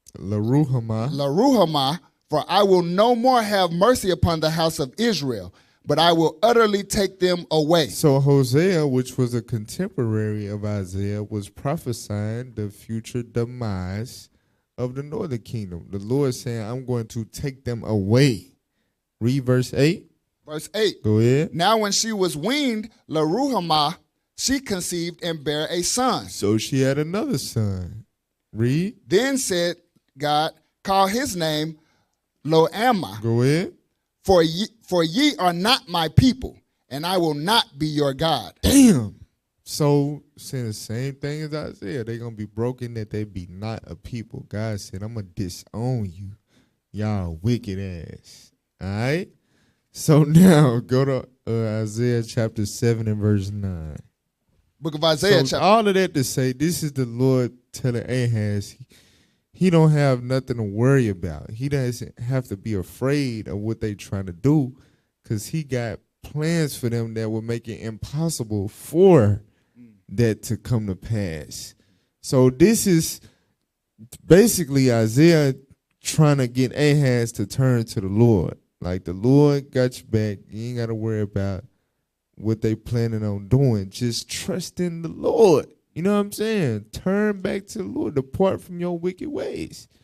Read verse 9. Book of Isaiah chapter 7 and verse 9. And the head of Ephraim is Samaria. So the capital of Ephraim is Samaria. Go ahead. And the head of Samaria is Remaliah. Remaliah's son. Remaliah's son is Pekah. So the man who sits on the throne in Samaria is Pekah. Go ahead. If ye will not believe, surely ye shall not be established. But if you don't believe that you have nothing to worry about, if you don't believe that the Lord got you, he's not going to allow their enterprise to be a success, then you, Ahaz, are not going to be established. You understand? If you don't believe in the Lord, you, Ahaz, will not be established. Now go to 2 Chronicles 28, verse 4. All right. The book of 2 Chronicles, chapter 28 and verse 4. Go ahead. He sacrificed also and burnt incense in the high places and on the hills and under every green tree. So this is Ahaz. Now we already read he sacrificed his firstborn through the fire. You understand? He was following the ways of the kings of Israel and whatnot. And he was an idolater. He was like a damn northern kingdom king, but in the southern kingdom, right? So now read verse 5. Verse 5. Wherefore the Lord his God delivered him into the hand of the king of Syria. So because he didn't repent and he kept serving the idols, the Lord allowed Syria to touch them. All right, watch this. And they smote him and carried away a great multitude of them captives. Damn. Read. And brought them to Damascus. And he was also delivered into the I'm hand. on my way to Damascus, finna get license to get on their ass. All right. So the Syrians had carried some of Judah captive, right? Go ahead. And he was also delivered into the hand of the king of So Israel. you know what that means, right? So I'm sorry, but I'm sideboarding real quick. That means that some of the 10 tribes that came over to Arsarif, which is America, it was some Judah in there. Let me explain. So Syria carried away some captives, let's say a multitude of captives from Judah to Damascus. And then later Assyria took Damascus from Syria. So Assyria eventually took the whole northern kingdom captive, and then the northern kingdom took that council later. And you understand? So it was some southern kingdom captives in the Assyrian captivity stemming from this right here. All right? But, you know, I'm telling you, Judah threw the folk, you know what I'm saying? So Judah was on that ride too over here. All right? But, you know, I'm going to confuse people. So don't take it too far. Just follow along. You'll get it. All right? So read that again, verse 5. Verse 5. Mm-hmm. Wherefore the Lord his God delivered him into the hand of the king of Syria, and they smote him, and carried away a great multitude of them captives, and brought them to Damascus. And he was also delivered into the hand of the king of Israel, who smote him with a great slaughter. So remember Isaiah chapter 7. The Lord told Ahaz, they're not going to overthrow you and set up the king that they plan on setting up. But because Ahaz was wicked, they were still going to do damage. So they doing damage now. They whooping their ass and killing people with the great slaughter and taking some captives. But they're not taking the kingdom of Judah. All right? But anyway, read verse 6. Verse 6. Go ahead. For Pekah, the son of Remaliah, slew in Judah 120,000 in one day. Damn. This brother now. But because Ahaz didn't want no parts, because I got something for you, nigga. I got something for you. All right? He killed 120,000. This is like the damn Union versus the Confederacy. The damn Civil War. He killed 120,000 Judites in one day. Read. Which were all valiant men. Which were all what? Valiant men. Which were all valiant men. So he killed 120,000 of these soldiers. Go ahead. Because they have forsaken the Lord God of their fathers. Because they was breaking God's commandments. All right. So Judah had a sharp judgment from God for going off under Ahaz, right? Now hold that real quickly. Deuteronomy 28:41, just to show what Judah was experiencing and why. All right, Deuteronomy 28 is the curses that Moses laid out for the children of Israel if they broke God's commandments. And they said, everything that you said, we will do. So they was bound under that covenant, and we still are. All right, where we at? 28:41. Book of Deuteronomy, chapter 28 and verse 41. Go ahead. Thou shalt beget sons and daughters, but thou shalt not enjoy them, for they shall go into captivity. Into captivity. So you see Syria taking a multitude of Judah into captivity to Damascus, right? Now read 25. Verse 25. Go ahead. The Lord shall cause thee to be smitten before thine enemies. Thou shalt go out one way against them. So 120,000 valiant men went out one way against Pekah. Go ahead. And flee 7 ways before them, and shall be removed into all the kingdoms of the earth. So you starting to, the Lord basically putting that belt on Judah. You understand? Deuteronomy 28 is happening on a, I guess you could say, a small scale. Even though, I mean, damn, 120,000, that's a lot of deaths in one day. And a multitude being taken hey, but that's light work for serving Baal. You understand? So now go back to 2 Chronicles 28. Let's read verse 7. Book of 2 Chronicles, chapter 28 and verse 7. Go ahead. And Zitra, a mighty man of Ephraim, slew Messiah, the king's son. So the king had another son, because remember, he sacrificed one to Baal.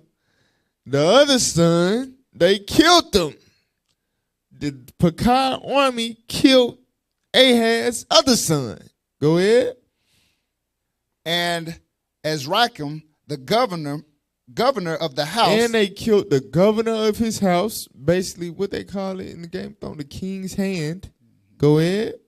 And Elkanah, that was next to the king. Well, that would actually be the king's hand. So basically, his damn council, 2 men of his damn council and his son, they killed. This is all judgment. You understand? From the Lord. Get that in Isaiah 3. Isaiah 3:25. So remember, Isaiah was prophesying during this time. Isaiah 3, verse 25. The book of Isaiah, chapter 3 and verse 25. Go ahead.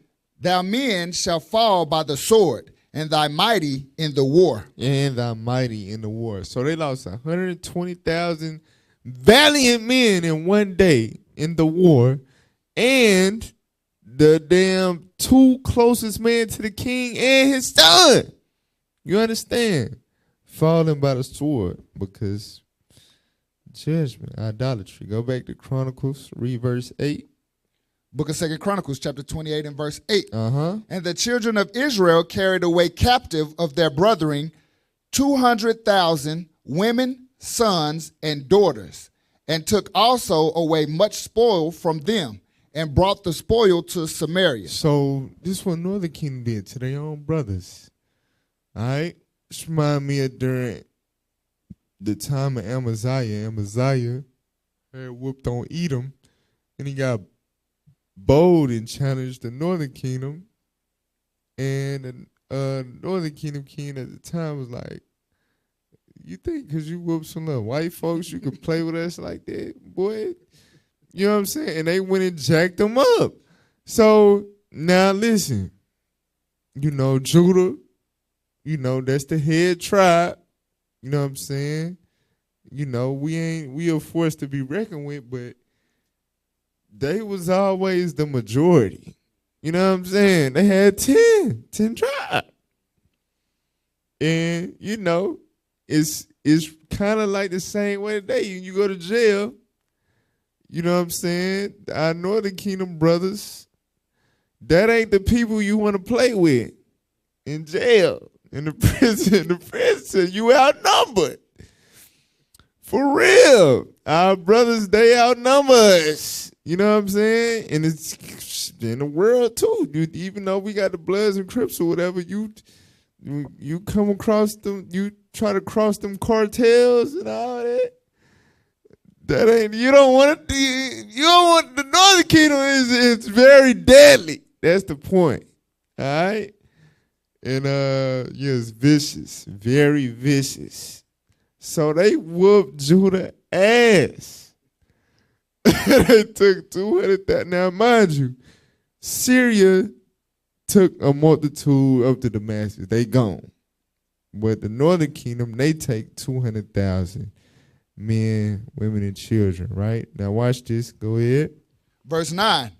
But a prophet of the Lord was there, whose name was Oded. So now we going into the history that we read briefly in the Who's Who in the Bible, right? The intervention from Oded, the prophet. Go ahead. And he went out before the host that came to Samaria. So he stopped the army that had came from Samaria. He went out before them. Go ahead.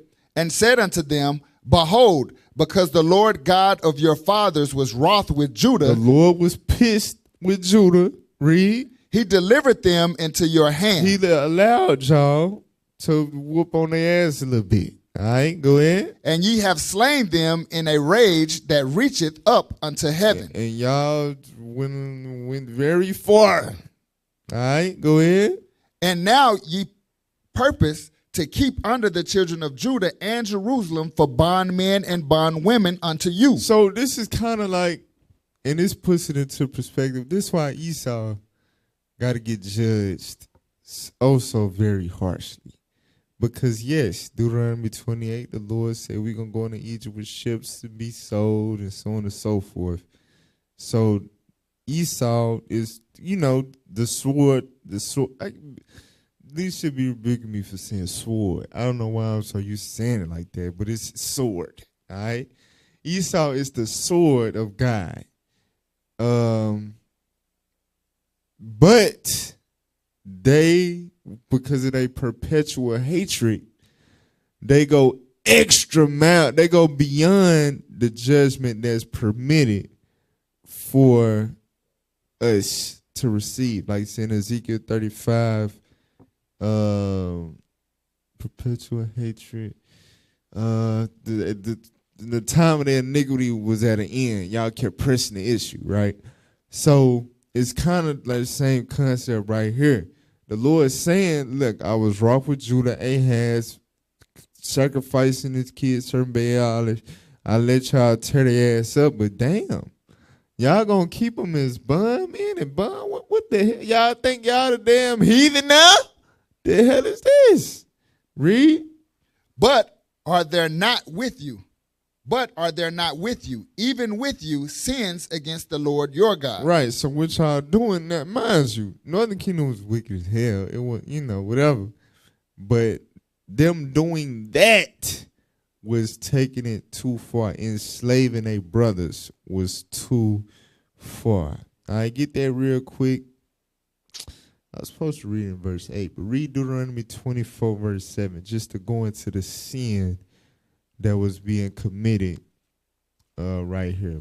And now, listen, this history is, how the transatlantic slave trade, people be like, y'all the ones sold yourself, and we sold ourselves in the slavery. Now, we know the Hamites sold us. You understand? But as you can see, and there was another instance in history too.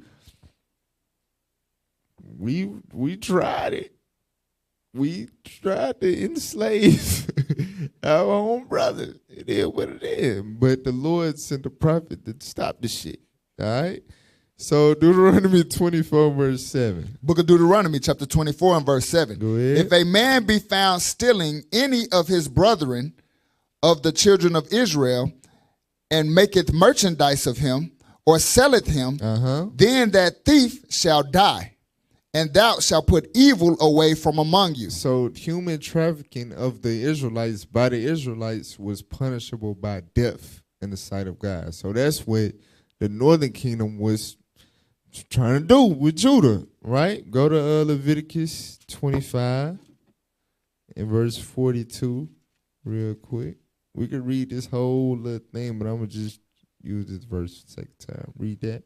The book of Leviticus, chapter 25 and verse 42. Go ahead. For they are my servants, which I brought forth out of the land of Egypt. Go ahead. They shall not be sold as bondmen. So you cannot sell your brothers as bondmen. You cannot enslave your brothers like you would do with the heathen. They my servants. All right? So that's the sin. What Oded is saying, you have sins with you. You understand? The Lord said that's punishable by death. You playing a dangerous game. Lord let you do a little something, but all right now. All right? So now go back to 2 Chronicles 28, read verse 11. Book of 2 Chronicles, chapter 28 and verse 11. Now hear me therefore, and deliver the captives again, which ye have taken captive of your brethren. For the fierce wrath of the Lord is upon you. Right, so go on and return them. All right, go ahead. Then certain of the heads of the children of Ephraim, Azariah, the son of Jehanath, Barakah, Kakah, come on, the son of Meshelemeth, right, and Jehizkah,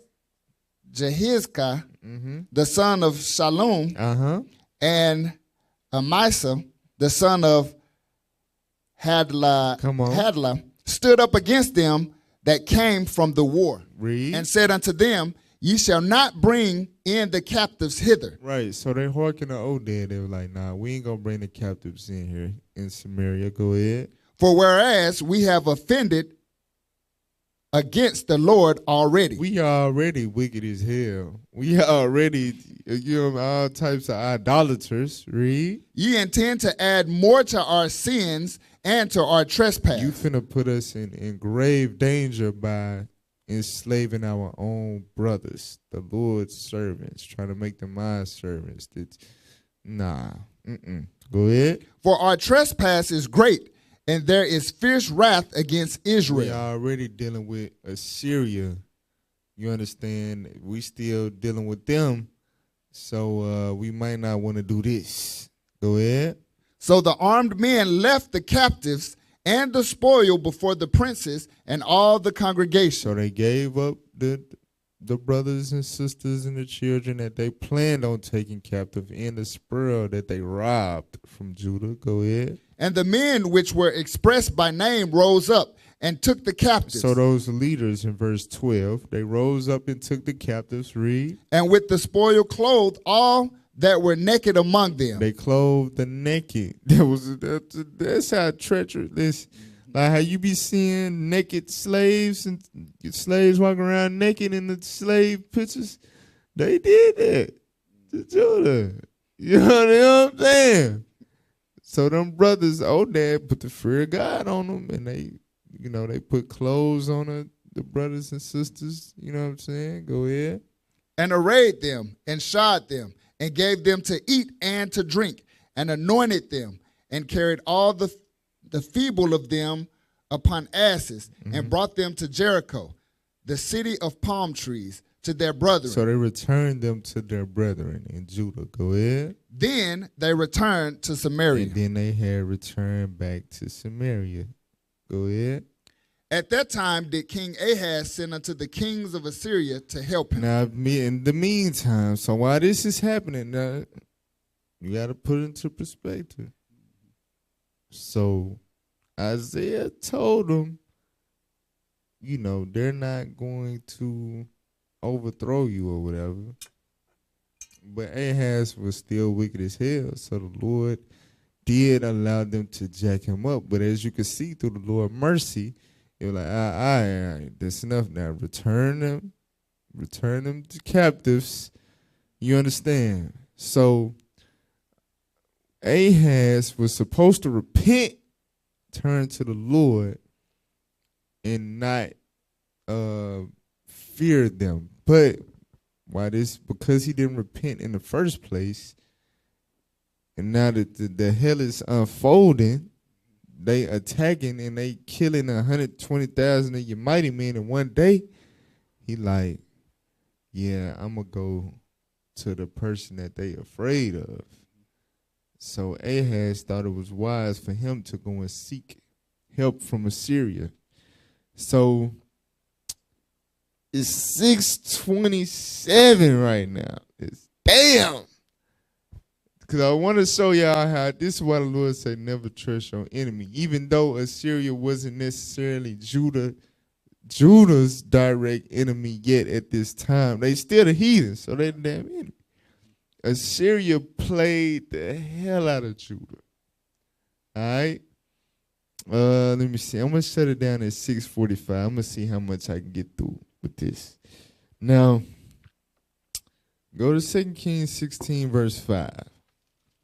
So remember, Pekah and Syria wanted Judah to join a coalition against Assyria. Judah rejected it while still being wicked.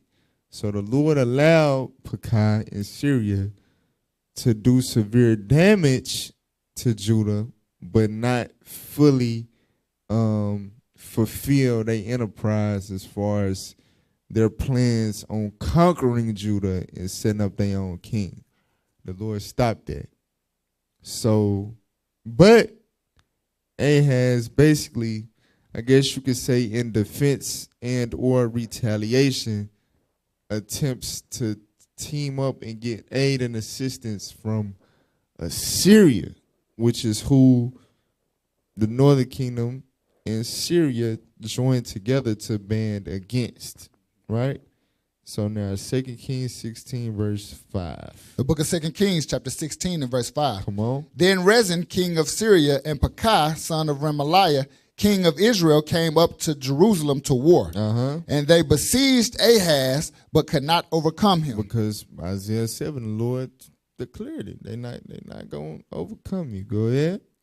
At that time, Rezin, king of Syria, recovered Elath to Syria and drave the Jews from Elath. And the Syrians came to Elath and dwelt there unto this day. So, and this is how you could say some Syrians found some refuge from Assyria, right? Because they came all the way down here. Put that on the screen for me. All right. So you see at the bottom, if you could zoom in, yeah, you see Elath at the bottom. So that's a long way from the kingdom of Damascus, which would be Syria. You understand? That just show you how far south they got when they attacked Judah. But they took that coastal city, which was in the territory of Edom, that Judah had. I think it was Uzziah. Yeah, Uzziah had conquered Elath. Yep. But the Syrians took it. All right. So now where we at? Verse 7. Verse 7. So Ahaz sent messengers to Tiglath-Pileser, king of Assyria, saying, I am thy servant and thy son. Wait a minute. What the hell? So he said, that's dude.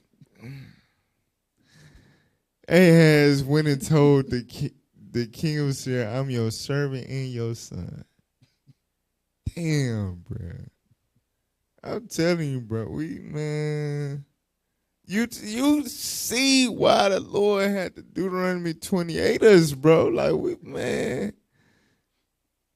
And he didn't want to listen to Isaiah. Isaiah said, trust in the Lord. You understand? If you don't believe, you're not going to be established. He didn't believe in the Lord. But he believed in the king of Assyria. He said, I'm your servant and your son. Go ahead. Come up and save me out of the hand of the king of Syria. You hear this? This the mind of the Negro today.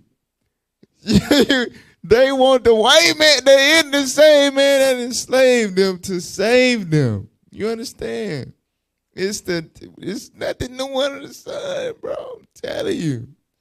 He said to the king of Assyria, come up and mind you, Assyria is north of the Euphrates. So they coming down, they trying to conquer south of the Euphrates, which is why they impeding on the northern kingdom territory.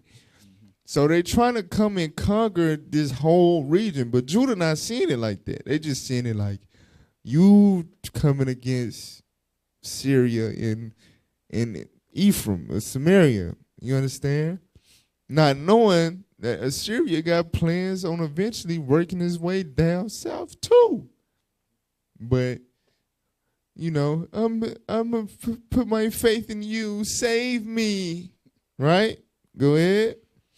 Come up and save me out of the hand of the king of Syria and out of the hand of the king of Israel, which rise up against me. Now watch this. Go get Isaiah 30 and verse 1. Isaiah chapter 30 and verse 1. The book of Isaiah chapter 30 and verse 1. Woe to the rebellious children, saith the Lord, that take counsel. They do what? Take counsel. They take counsel, read. But not of me. But not of me. I send my prophets and everything. Give them a whole parable, sign, whatever. They still don't want to listen. Read. And that cover with covering. They cover with a covering, meaning they take defense. Read. But not of my spirit. But not of my spirit. Right? And the spirit of prophecy. I'm pronouncing. I'm saying, look, 65 years, the people you scared of not even gonna be a people. You understand? But nah, you don't want to take the covering of my spirit. Read. That they may add sin to sin. So y'all already in idolatry. But now y'all going to make a covenant with the heathen. You understand? Who destroying my people, which is your brothers. And you add sin to sin. You understand? And this happened in multiple different contexts or whatever. But this applies, obviously, as you can see, with this context with Ahaz as well. So now, drop that. Go back. Where we at? Verse 9. Or verse 8. 2 Kings 16 and 8. Book of 2 Kings, chapter 16 and verse 8. And Ahaz took the silver and gold that was found in the house of the Lord. So the silver and the gold that's in the house of the Lord is for the house of the Lord. But he took it out of the house of the Lord. Go ahead. And in the treasures of the king's house, and sent it for a present to the king of Assyria. So he trying to buy their, defense. Go ahead. And the king of Assyria hearkened unto him. He's like, I'll take your little money, stupid nigga. Go ahead. For the king of Assyria went up against Damascus and took it. Now remember, like I said, this is why I had sidebarred that. I want y'all to remember, Syria took a multitude of captives from Judah to Damascus. Now, the prophet Oded stopped the northern kingdom from taking captives to Samaria, and they returned those captives to Jerusalem, but it didn't say that the Syrians returned their captives. So you got captives from Judah in Damascus, and you see Assyria took Damascus.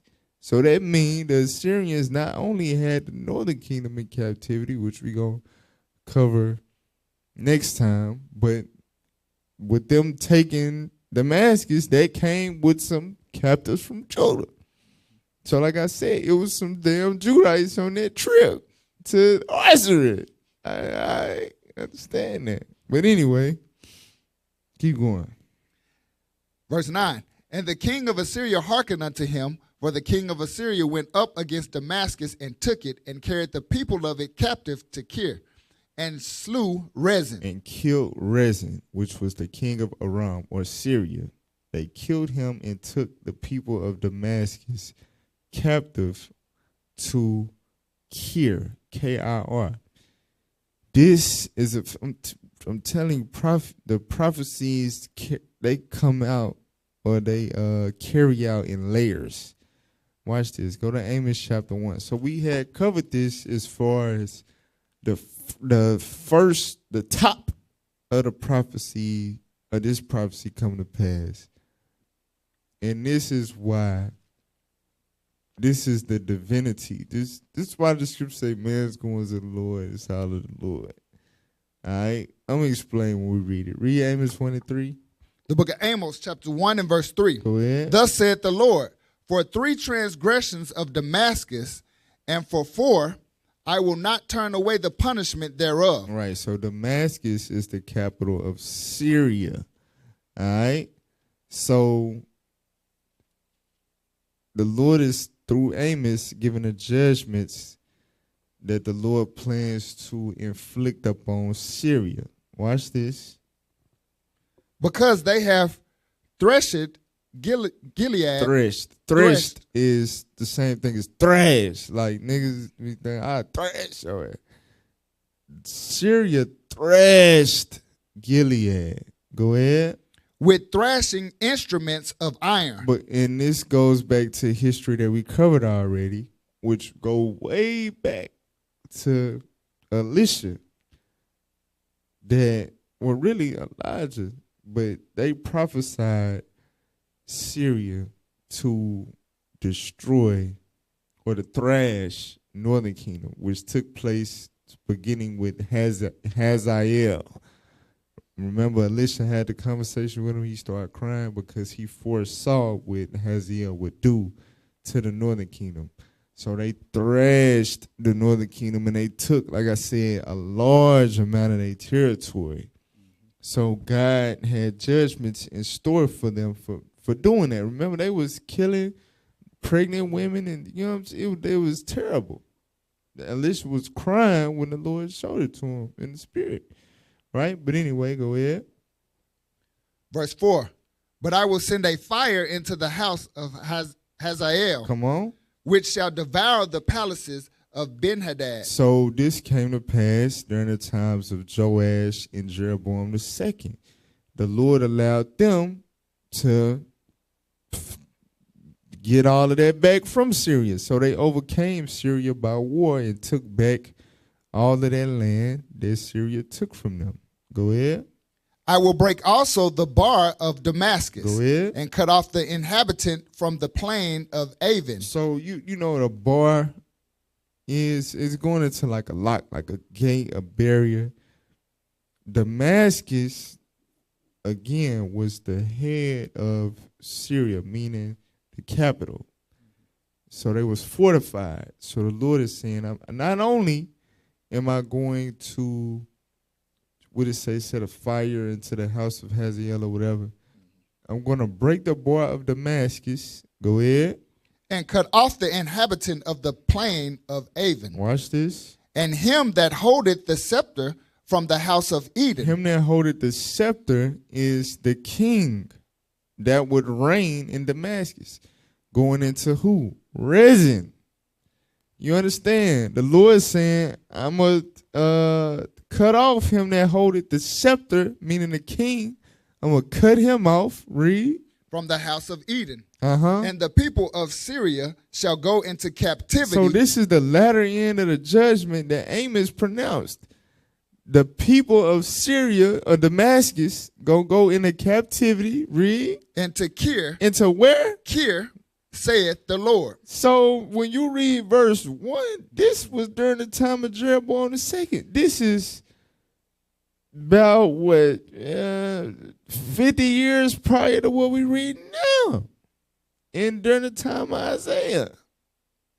2 Kings 16. So this, like I said, the prophecies come out in layers. All right? So this had to be fulfilled. So even though Northern Kingdom teaming up with Syria, what the hell is wrong with y'all? It was of the Lord. You understand? So, but anyway, where we at? Go back to Isaiah. Let's read Isaiah chapter 8, verse 3.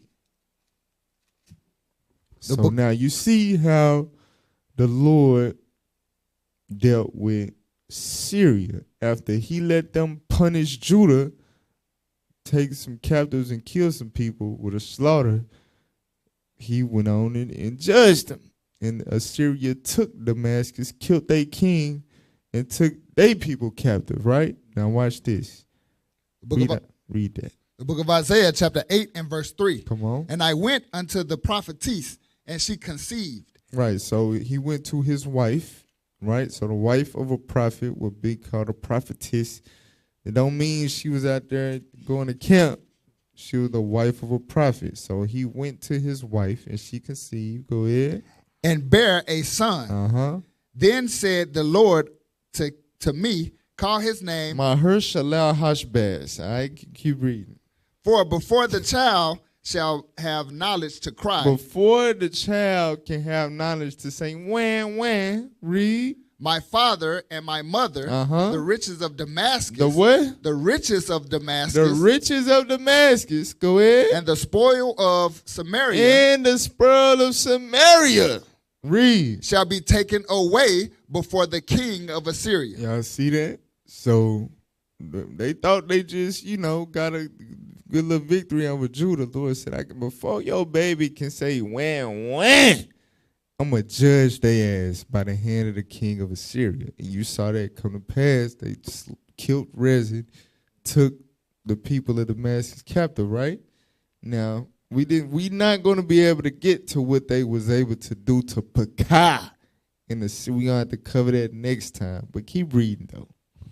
Verse 5. Come The on. Lord spake also unto me again, saying, For as much as this people refuseth the waters of Shiloh that go softly, and rejoice in Rezin and Remaliah's son. So that now this prophecy is a hard, and I said I was going to stop at 6:45.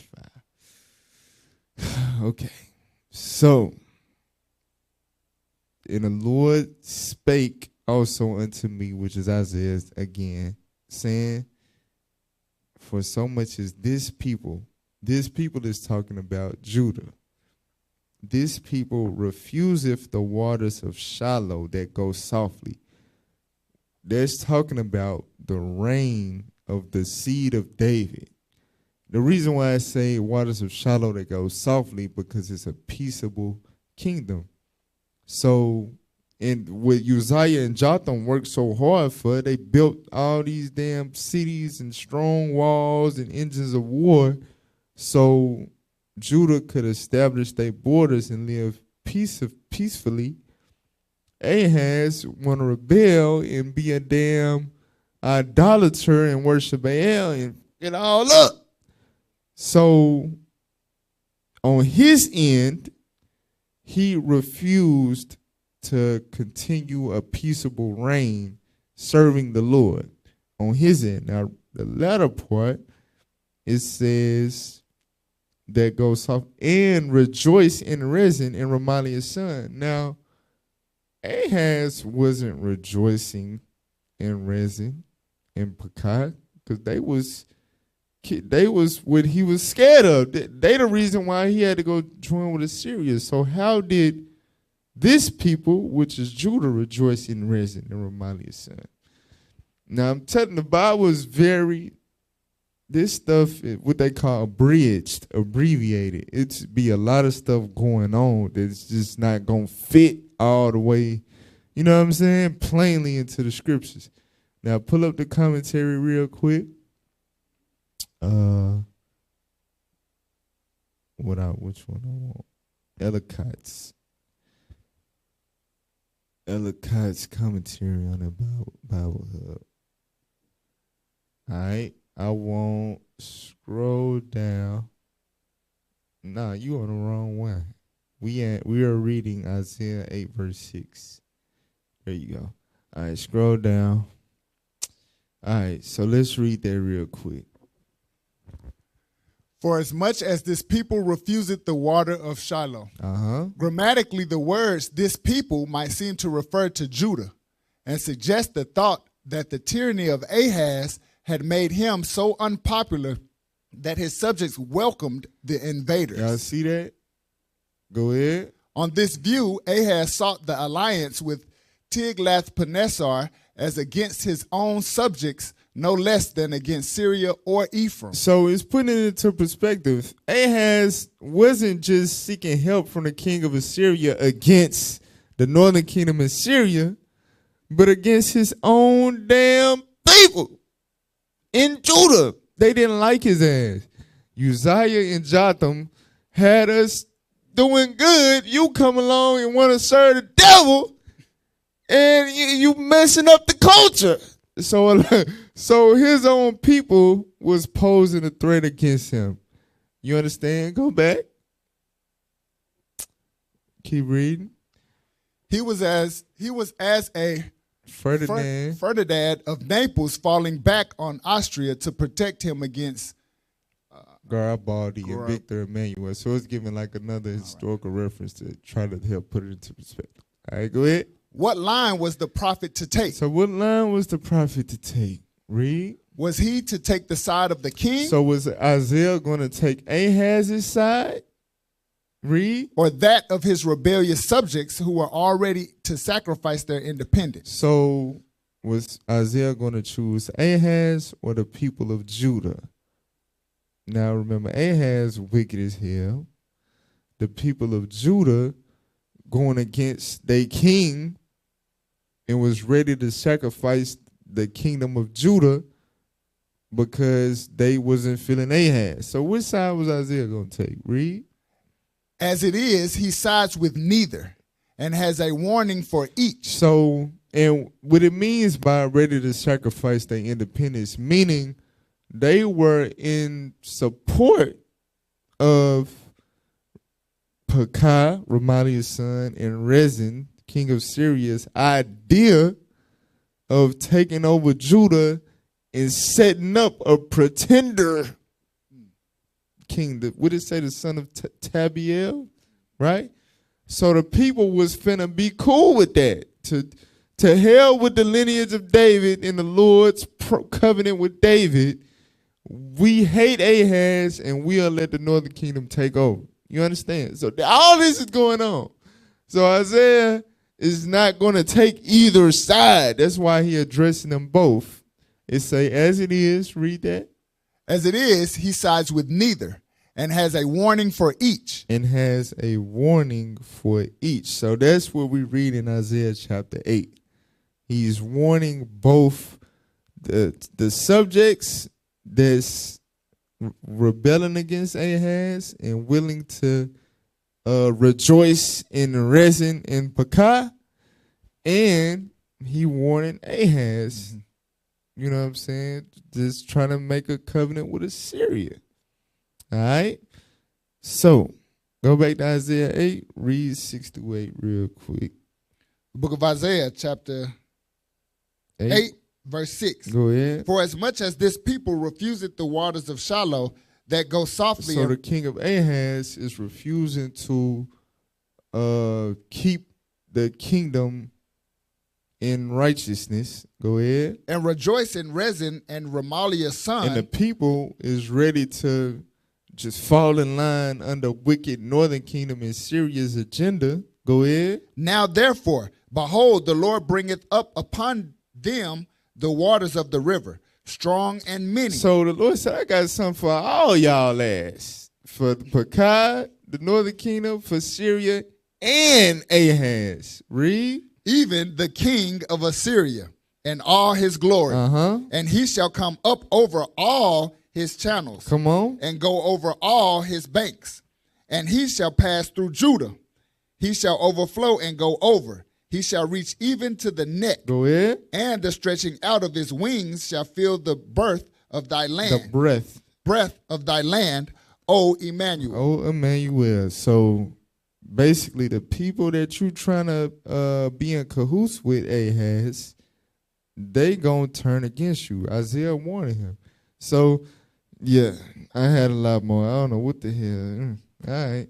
Yeah, so we got to be a part 2 on to finish this next time, whenever that will be. So, Lord's willing, y'all was edified. History in the AM Kings of Israel, Remaliah's son versus Ahaz. It's a lot. You got to go back and watch it probably 2-3 times. You know what I'm saying? But this is our history. This is our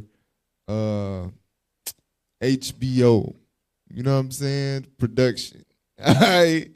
For real. And it's lit. It's wicked as hell, though. You know what I'm saying? It's sad. But it's at the same time marvelous, magnificent. All right?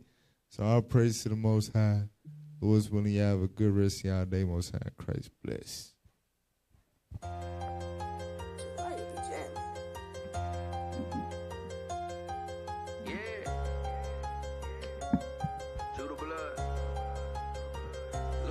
They see we woke, we got that calm.